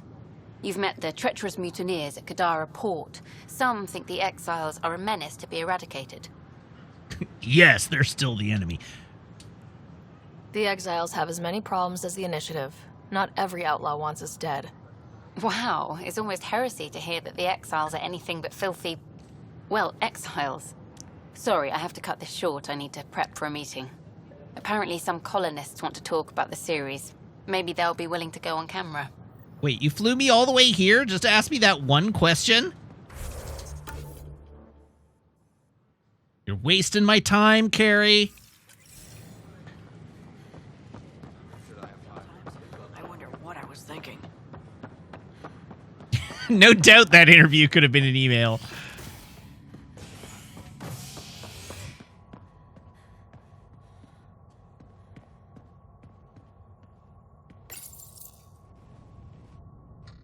A hostage crisis in hydroponics ended peacefully after the human Pathfinder negotiated an agreement between protesters and Nexus officials. Tensions reached a boiling point. Oh, that was talking about the protests. I briefly thought that was just euphemizing the sniper shot. Ah, yes, I definitely negotiated a settlement to the dispute by signaling to the sniper to fire.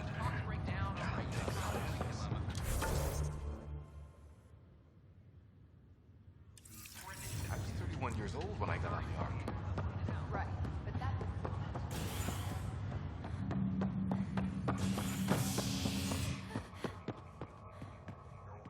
Oh, I see. Ghost of Jeff Goldblum was making a Star Wars reference. A ray of hope for sleep-starved residents.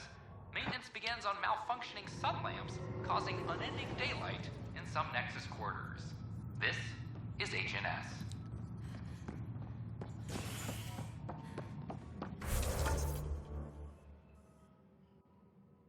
You were quoting everyone's favorite film, The Phantom Menace. That's right. Colonial Affairs, please advise Director Tan of your status.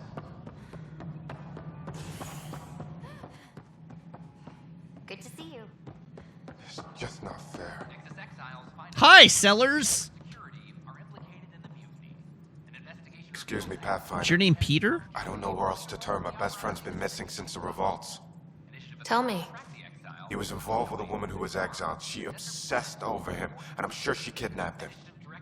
The powers that be don't buy it and don't care. They say most likely he went willingly.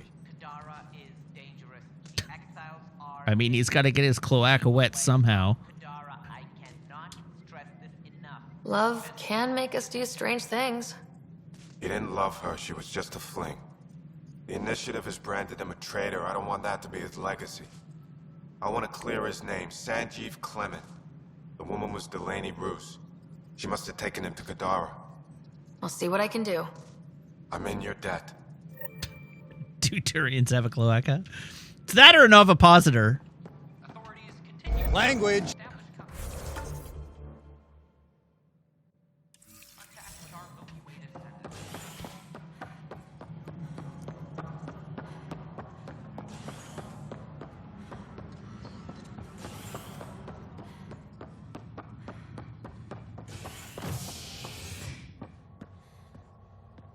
Superintendent Cash reminds everyone all power grid adjustments must. The standoff in the Nexus Commons has ended. There are options for reproductive organs other than those two. Not for birds. Avena consoles across the station are now back online. Nexus Security reminds residents that tampering with the consoles is a serious offense. Turians are lizard birds. This is HNS.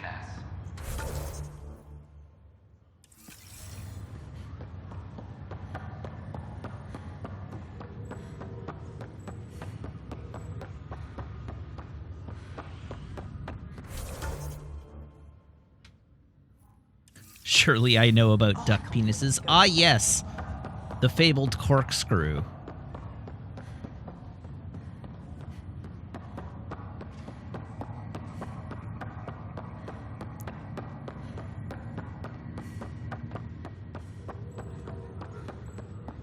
Oh, Jim Cat, if you don't know, this is one instance where Google will help you out.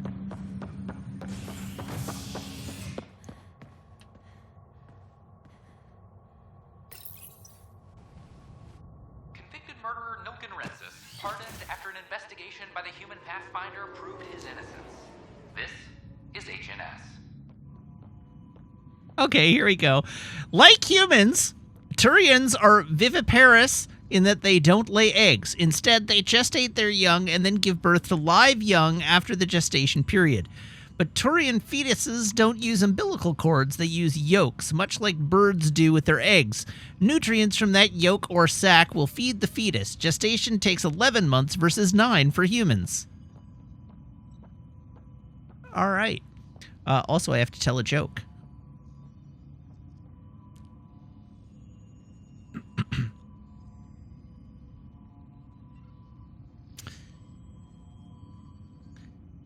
You know, I just can't think of any boat puns.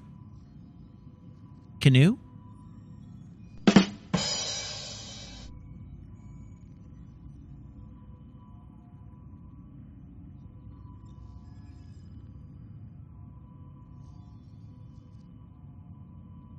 Here's a better one. I tried to join a gymnastics club once, but I had to bend over backwards to get in.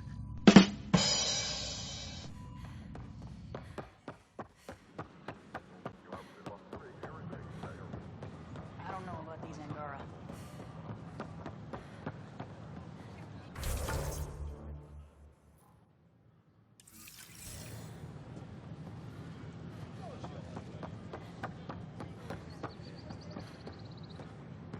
They offered to put me on the transfer list for an outpost, but I said no. What?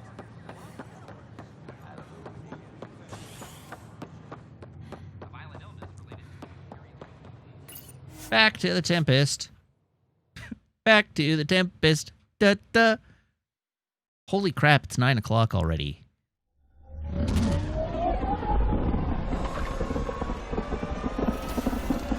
Maple?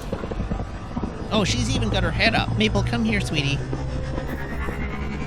Puppy. Boop. Boop.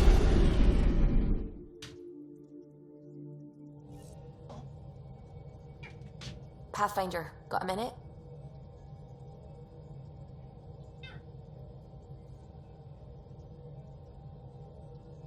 Maple, come here.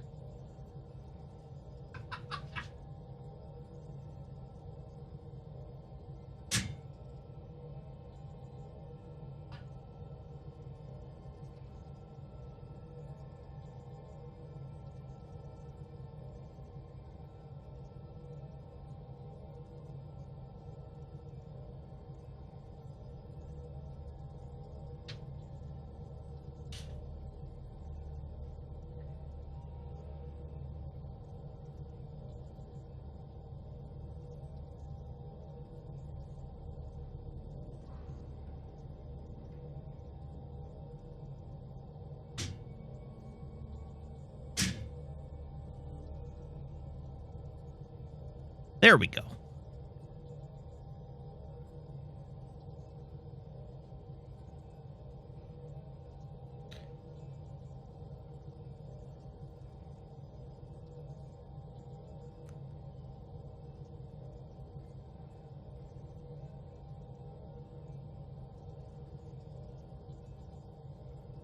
Alrighty. We have things to do aboard the Tempest. Like, go hit on our sexy alien boyfriend. And talk to Gil.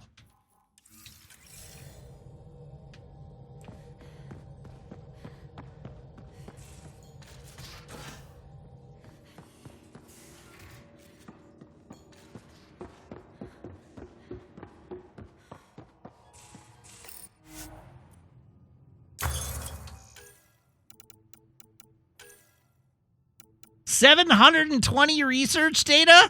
Hot damn! I got so much research data.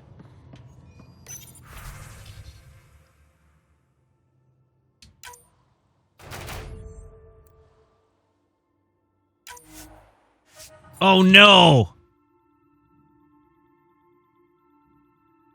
Oops! Maple is staring at me like I've just ruined her day. Hi! How you doing? What's going on?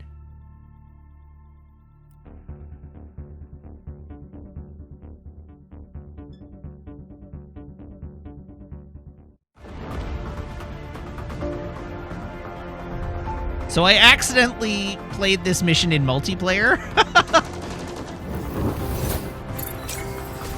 I do not want to play this mission in multiplayer.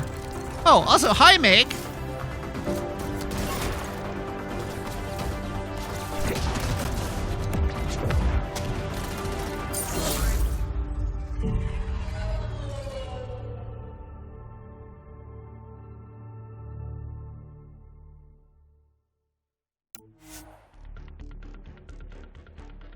I'm being placed in a lobby. Okay, I do not want to be placed in a lobby.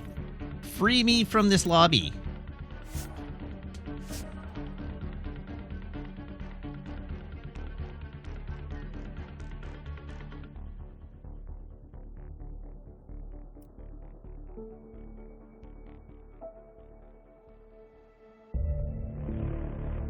Resume.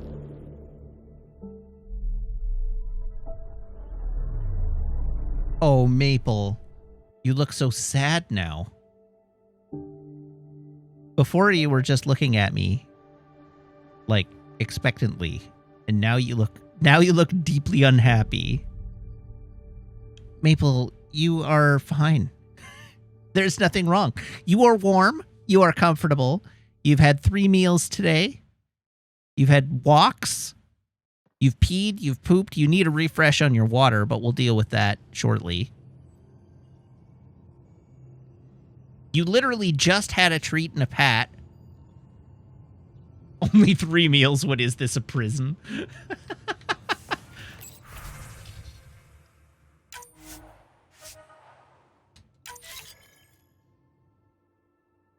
Oh, that's why! I just keep running the same mission over and over again, don't I? That's why I have so much research.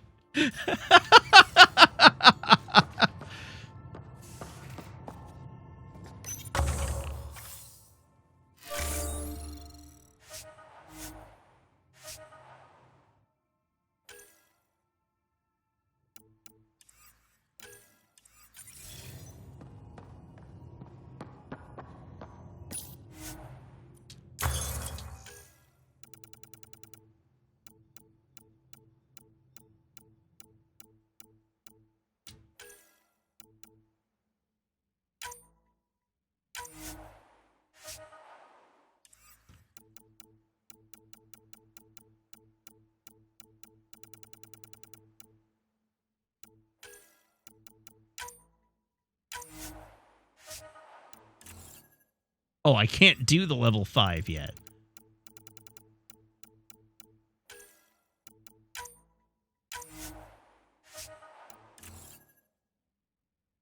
No! I don't have enough research.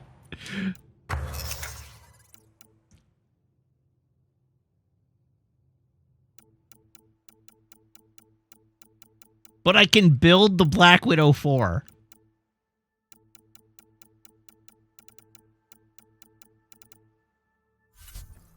I have what I need for the... Oh! Oh, yeah. Don't mind.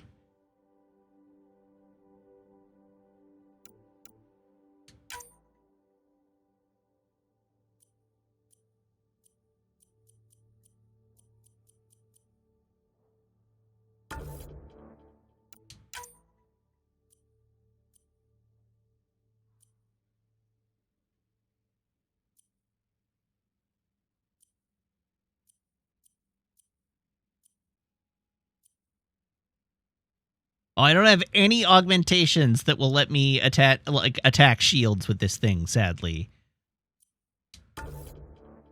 But I can go hard anti-armor.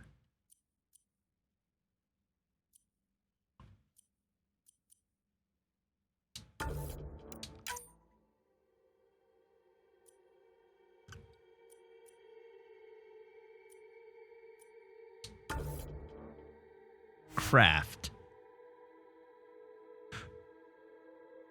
Continue. Ooh.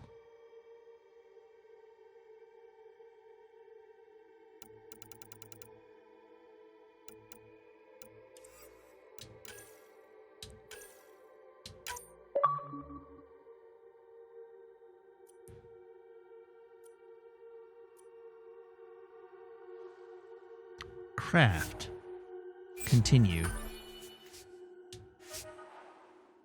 Dope! I made gun! I made very good gun. I guess we need to talk to Gil.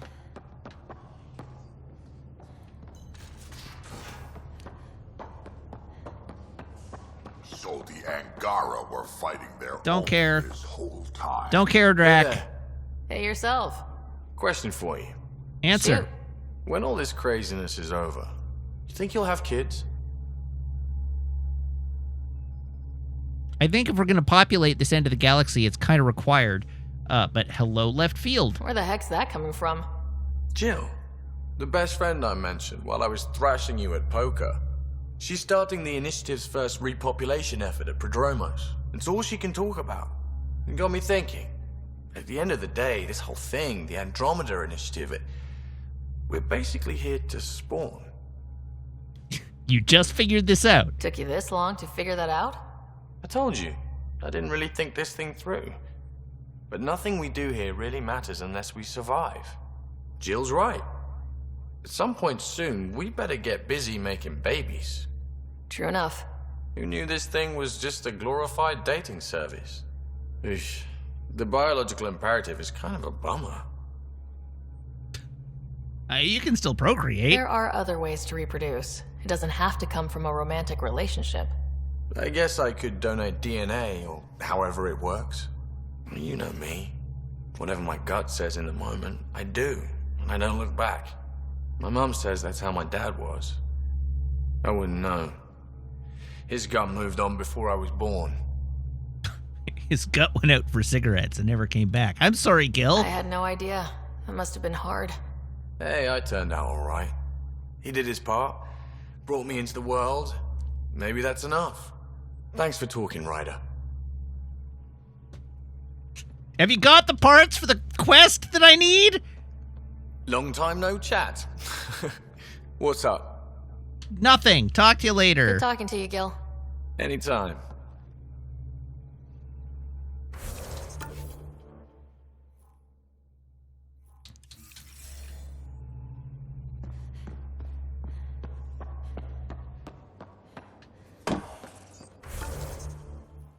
Cora, Lexi, Jal, forward and to the left.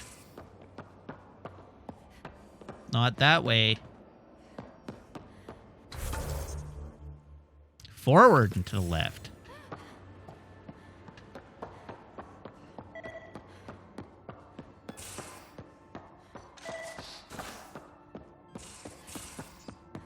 So that looks good to you? As if any of your meals passed the bucket test. You lost me. Picture your favorite food.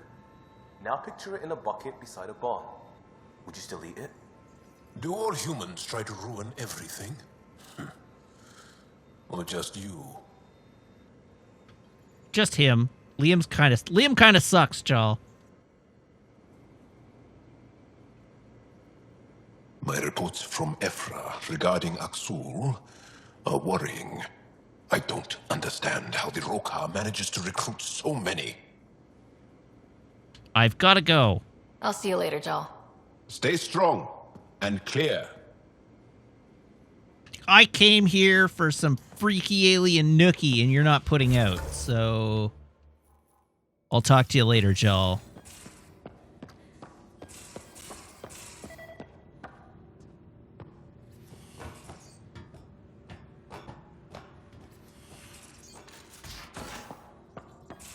Go back to our ship map. Here's our ship map.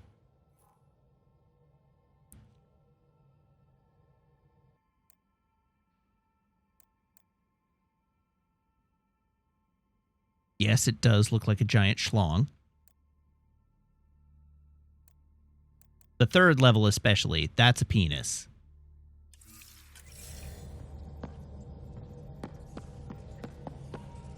Did I have additional emails on this arrival? Ah, Ryder from Unknown Sender. You executed her in the street. Not even a trial. Sam's infested your brain beyond any saving, hasn't it? Fair's fair. When it's your turn, I'll show you the same mercy you showed my mother. From Elaine Paladin Nye. Acknowledge. Archive. To be fair, I didn't execute anyone in the street. I was trying to talk her down.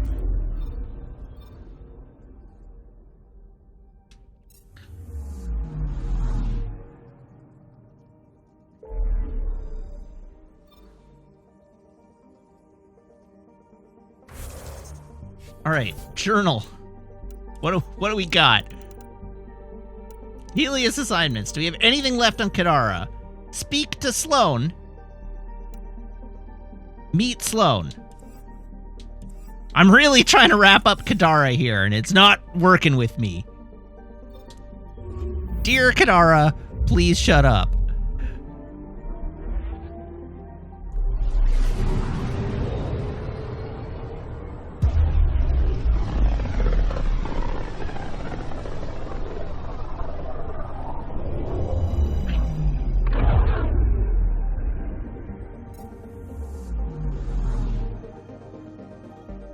Kadara! One day we'll be free of you.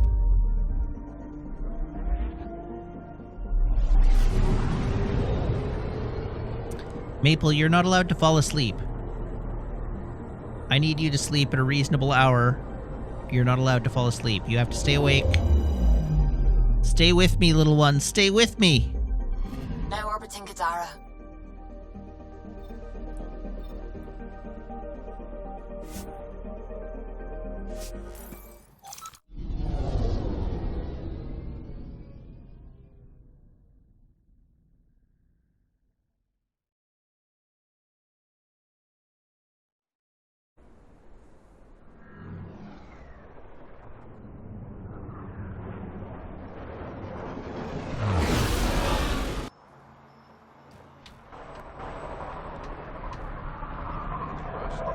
All right, Cora, no one cares about you.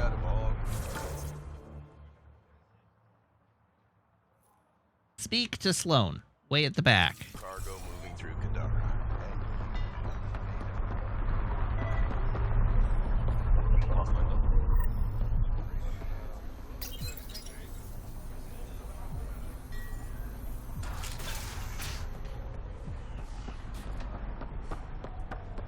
That's highway robbery, man. What, big fear? Whee! Listen, I will care about my squaddies when it comes time to do their squad missions and not a minute sooner. Except for Jaw. But only because I'm trying to get in his pants.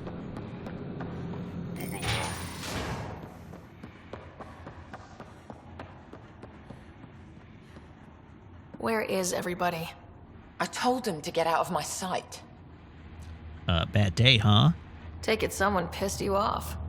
The charlatan used my own people to beat up Kaitis. He's alive, barely. Fear tactics. The charlatan's using Kaitis to put you on edge. I know that. I didn't call you here for a pity party. Why did you call me? Not that I'm complaining. The charlatan left a note. No one on sits Kaitis' like Sloane body. except for He wanted to Bo-Katan. settle things between us. Meeting spot is in Drowlear. Could be a trap. You think? I can't trust my own people, but you're an outsider. And you've proven reasonable before. Why now? The charlatans had plenty of time to act. Why make a move now? I ignored the collective for too long. Thought they were just another ragtag group of upstarts. Now they're bold and dangerous. What happened to Kaitis is on me. I've got to end this before it gets worse. You with me? What's my favorite pre-2022 movie about movies?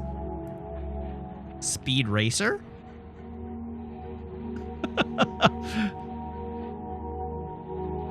You're right. I'll watch your back. Kadara's fate will be decided at this meeting. I was hoping it wouldn't come to this, but hey, shit happens, right? Meet me at this location. I'll go on ahead. Speed Racer is really more about art than about movies. Or just about really being really, really good at a thing. I'm trying to think of movies about movies from before 2022. Nothing is springing to mind.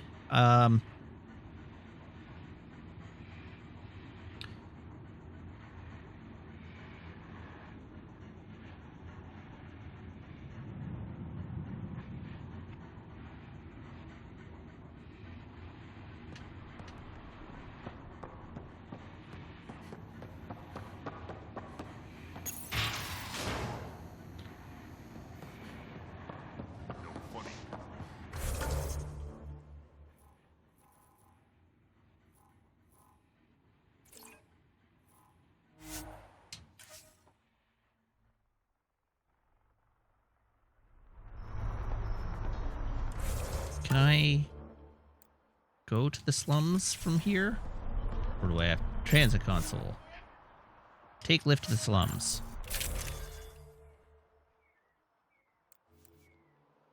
All right. Unequip. We want the Valkyrie 3. Odds. Short barrel. Okay. Mods. All right, we got...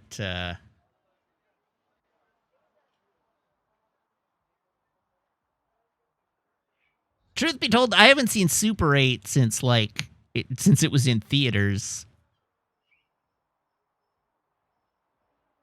AR Heavy Magazine, AR Light Magazine, Recon Scope, Stock. Ooh, Stock. Receiver.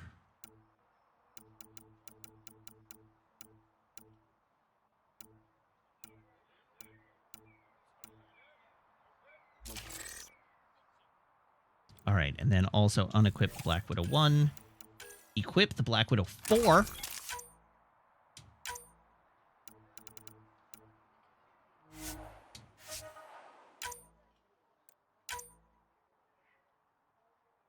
Plus 58% penetration damage.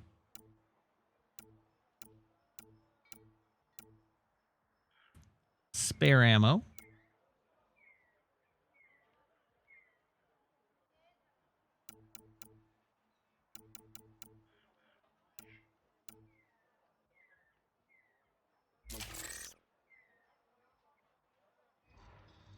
Confirm loadout.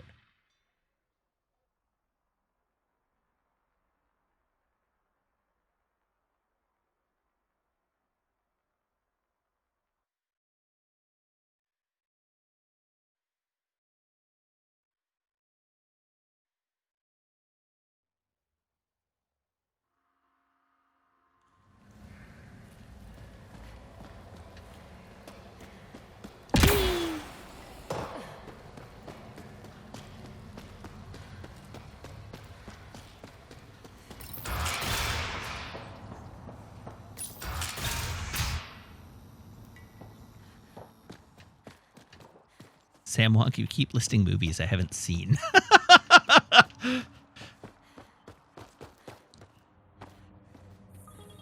I mean, I've seen Once Upon a Time in Hollywood.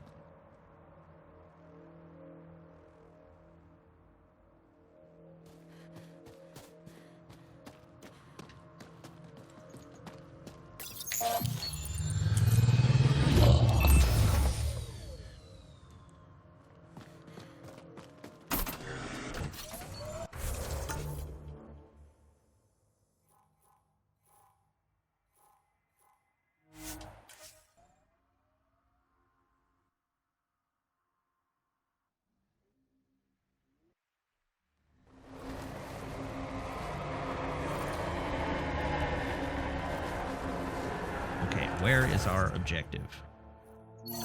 Right there.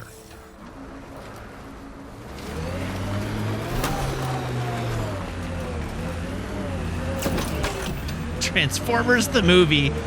Speed Racer is the only one I can think of off the top of my head. I would have to go and like look at my film library to try and come up with others that would even rate.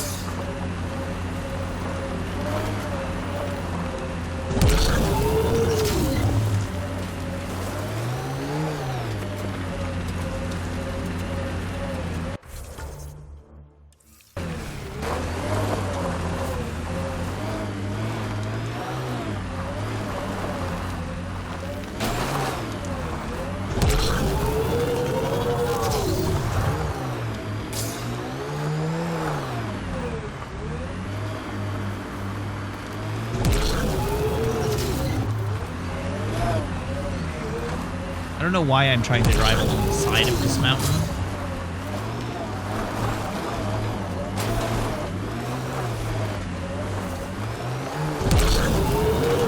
Or where the game even wants me to go.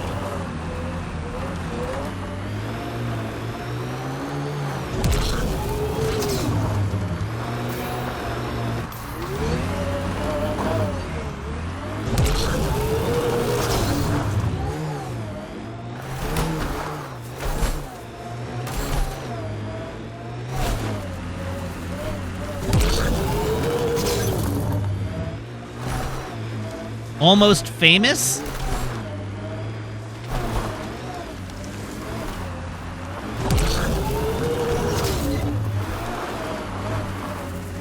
That's the one Sam was talking about. The other one that I was thinking of when you were like, the kid whose job is following a rock band is get him to the Greek?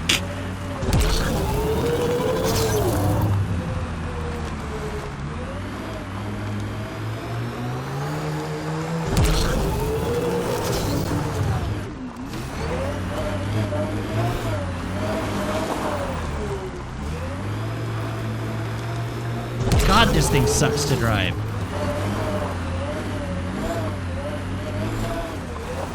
Screw you, Nomad. You're terrible.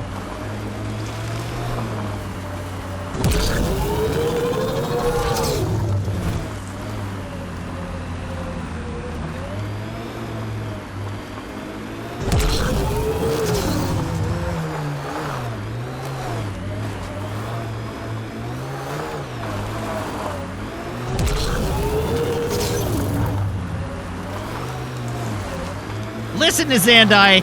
My quest marker is up, which means I have no choice but to scale a near vertical cliff face. If the developers didn't want me to scale a near vertical cliff face, they should not have put the quest at up.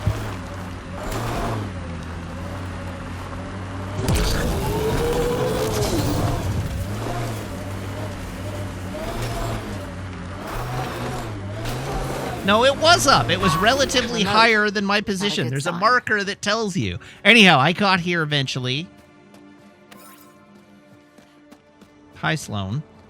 Let's do some murders, shall we? Well, come on. You were the one who put this cave on top of a hill. All right, let's go. I'm with you.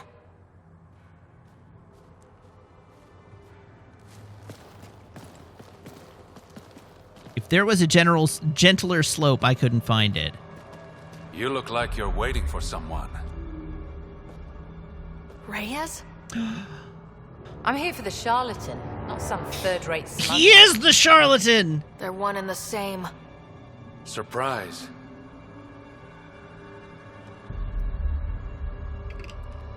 Gasp! The Angaran spy. Your interest in the Rokar murders. Everything you've done has been to undermine Sloane's power. Death by 1,000 cuts. You said you wanted to settle things. Now I'm glad I didn't sleep with him. Do it. Now I'm glad I You and didn't me, sleep with him. right now. Winner takes Kadara. Before now, I wasn't glad. You want to avoid war by shooting each other? 2 people shooting each other is better than a lot of people shooting each other. I'll take those terms. It's a duel! I feel like you might want to untransform your gun before starting the duel. The transforming gun seems like it would add time between the draw and the shot. Sniper! Damn it! Cover me! Shoot him!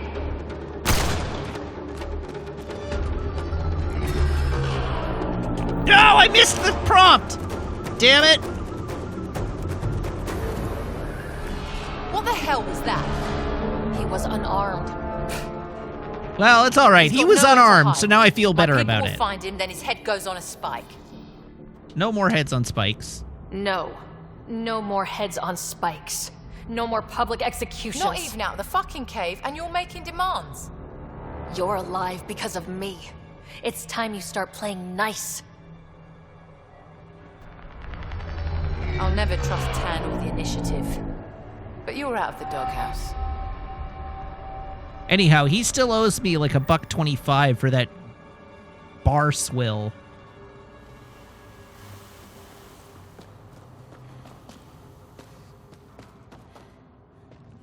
Wait, why am I on a cliffside now?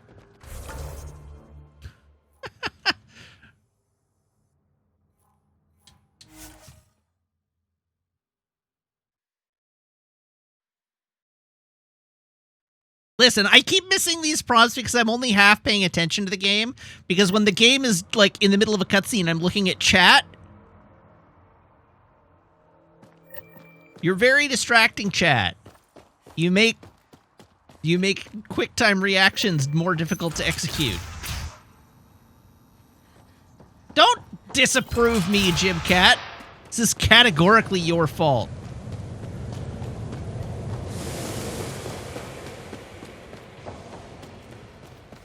Yes, your fault specifically. Only Jim Cat's fault. You know how I say when one of you is says something, you all say it? Well, in this one case, it's the opposite of that. Jim Cat bears all responsibility for the distractiveness of chat.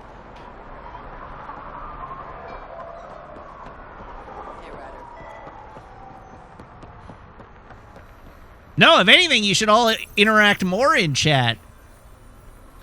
Think of how much more responsibility Jim Cat will have to wear as a consequence.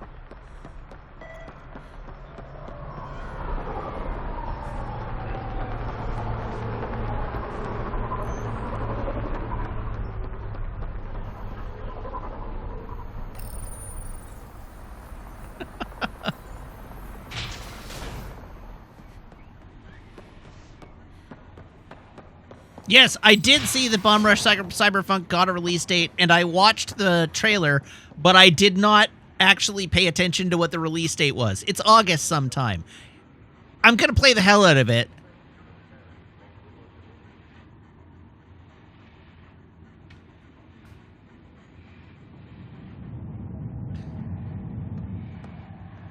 Pathfinder, come to collect on the debt I owe you.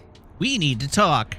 I've proven myself an ally. It's time you start treating me like one. You're a real pain in the ass, you know that? Yes. I've heard that before. But you did save my life. I know the Nexus needs outposts. Kadara's in better shape than most planets. This is good for both of us. This is the right call, Sloan. We don't have the numbers to keep fighting each other. We need to work together. I'll work with you, but not with Tan. The Nexus exiled us to die. I've neither forgiven nor forgotten that.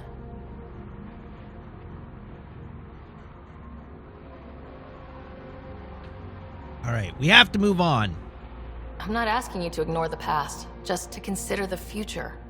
I get a cut of whatever your settlers produce. Think of it as a protection fee. Plenty of collectives still running around. Wouldn't want them to get ideas. It almost sounds like extortion. Do we have a deal? Fine. Only because I need the outpost. Pleasure doing business with you.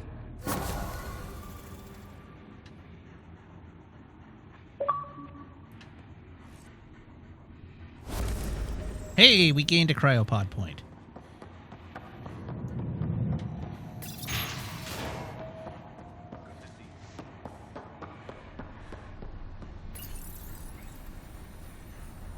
And we're ready to settle Kadara.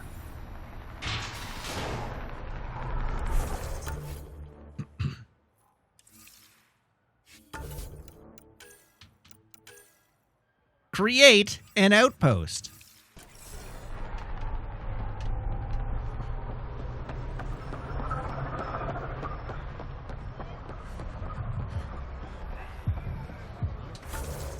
Does anybody remember how I go down?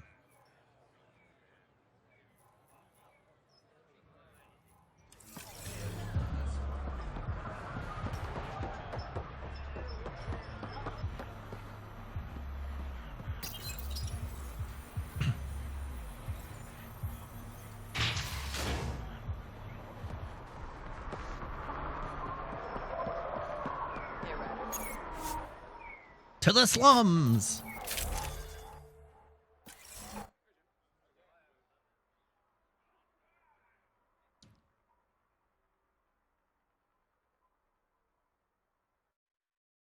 What happens if they have to delay a gain due to a catastrophic bug in Survivor? I presume they will not have to do that. It would be awful late in the day for them to have to do that now. Pathfinder, Kadara is now a viable option for an outpost. The Badlands still aren't exactly safe, but with Sloane's protection, we should be okay.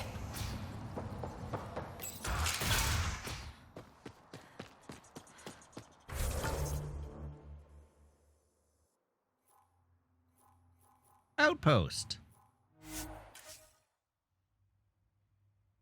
Well, at this point, they're being discs printed and shipped to stores doesn't mean anything.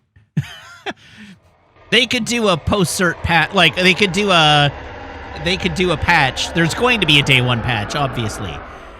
But they don't necessarily have to pass cert with what's on the disc.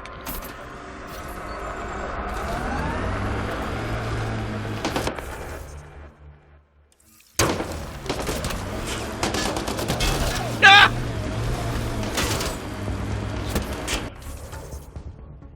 That body just went flying.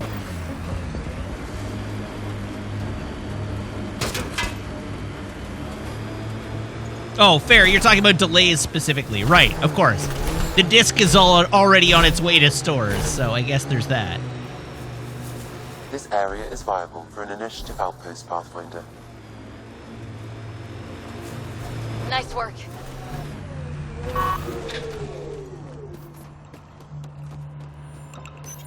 Outpost beacon. Clap, clap, clap, clap, clap. Oh god, now there's going to be a bunch of outpost quests. This planet never dies.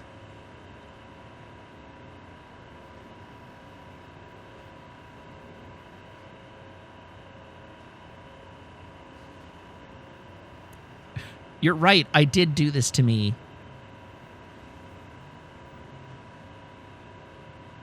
Amazing. This may piss off as many people as you manage to feed.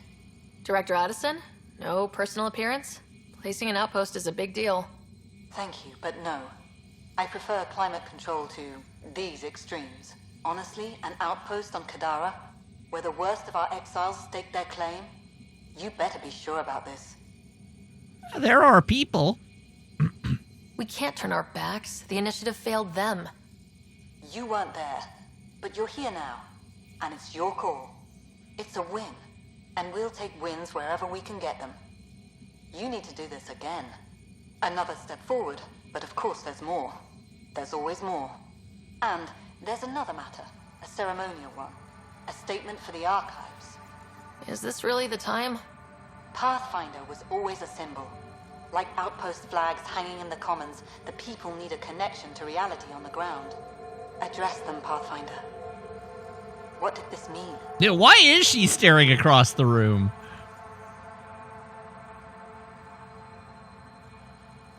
It's only lawless if we leave. It cost a lot to get this far, but we didn't make the trip to turn our backs, especially on our own people. If you're ready to work, if you're not here to hide, if you want to set the example, Kadara is waiting. For posterity, Pathfinder. Addison out.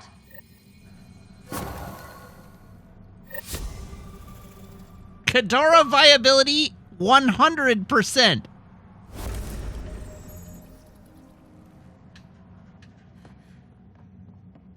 Ooh, an initiative shuttle model. Great.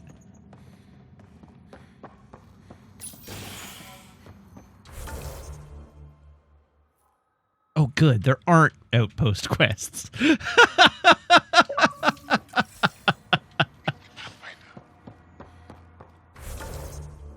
Thank God.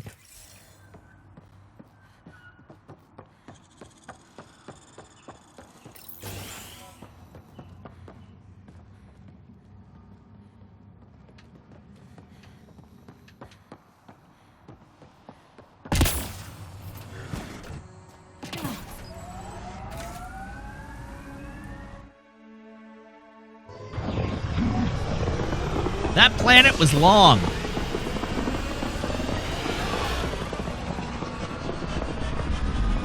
Oh, Maple's asleep.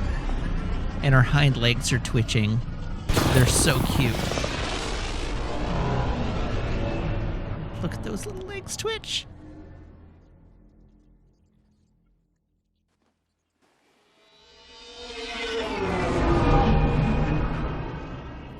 Watch them twitchy legs. Ryder, Vetra wanted you to check in when you can. Okay, what else have we got to do? Priority ops. Okay, we got 3 priority ops.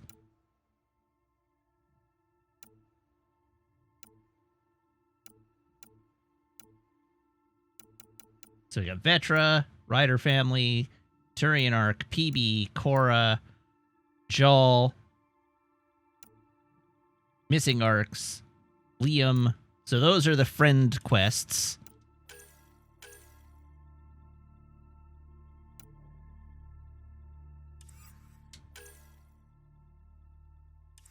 Eos, Havarl, Nexus, Vold. Oh!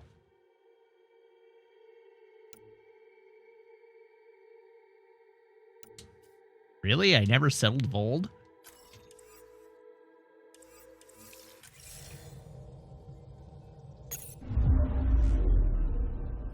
Now orbiting Gadara.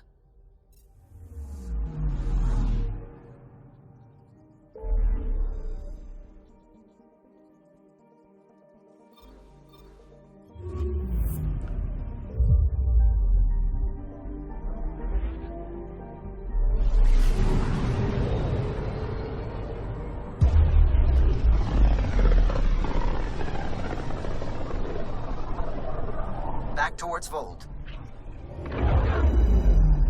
What's Vold is new again.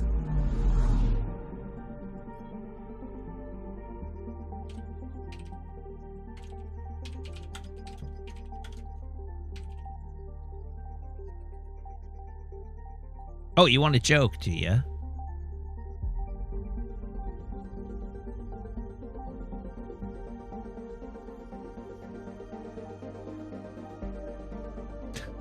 Why don't sushi chefs ever get angry?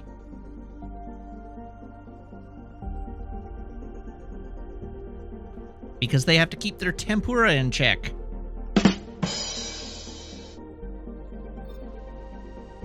Beginning approach.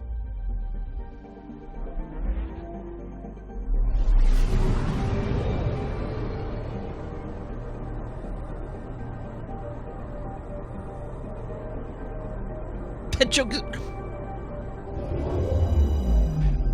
Tempura is a common type of food that you would get in a sushi restaurant.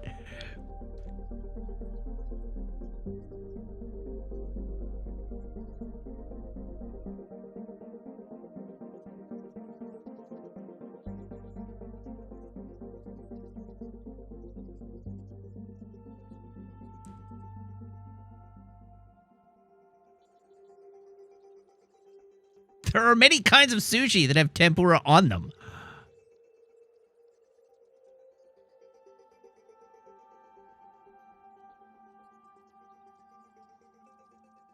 Anyhow, I'll give you a different joke.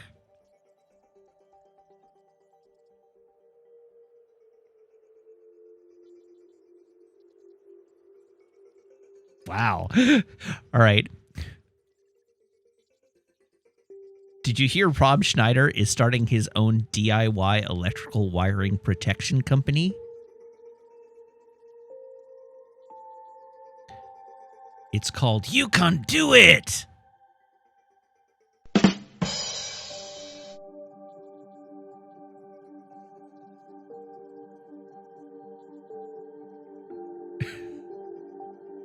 You can do it. You can do it. You can do it. You can do it. Conduit. Of course, as Zandai comes in with, who's Rob Schneider? Yeah, that was. You're right. It is an incredibly hyper-specific joke, which is why when I read it, I was like, all right, and then debated whether I was going to tell it or not.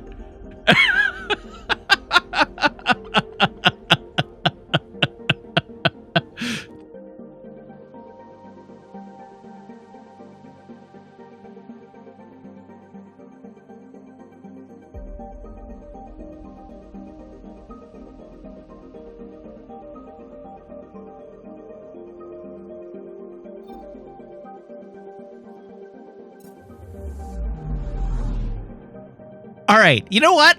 I'm going to call it here. Rather than start something new with 15 minutes left in the stream, I'm going to call it here. We'll be back tomorrow, and we'll carry on then. All right. Thank you very much, everybody, for tuning in. Thank you to everybody who subscribes, everybody who follows, everybody who cheers, everybody who chats, and everybody who hangs out and lurks.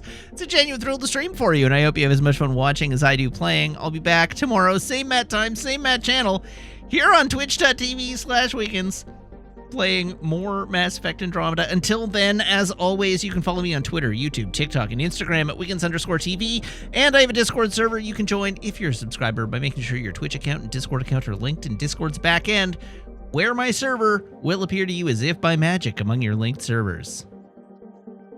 All right, that's it. Let's see who's online that I can throw to this evening.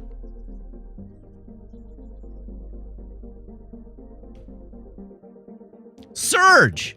Surge is online. Well then.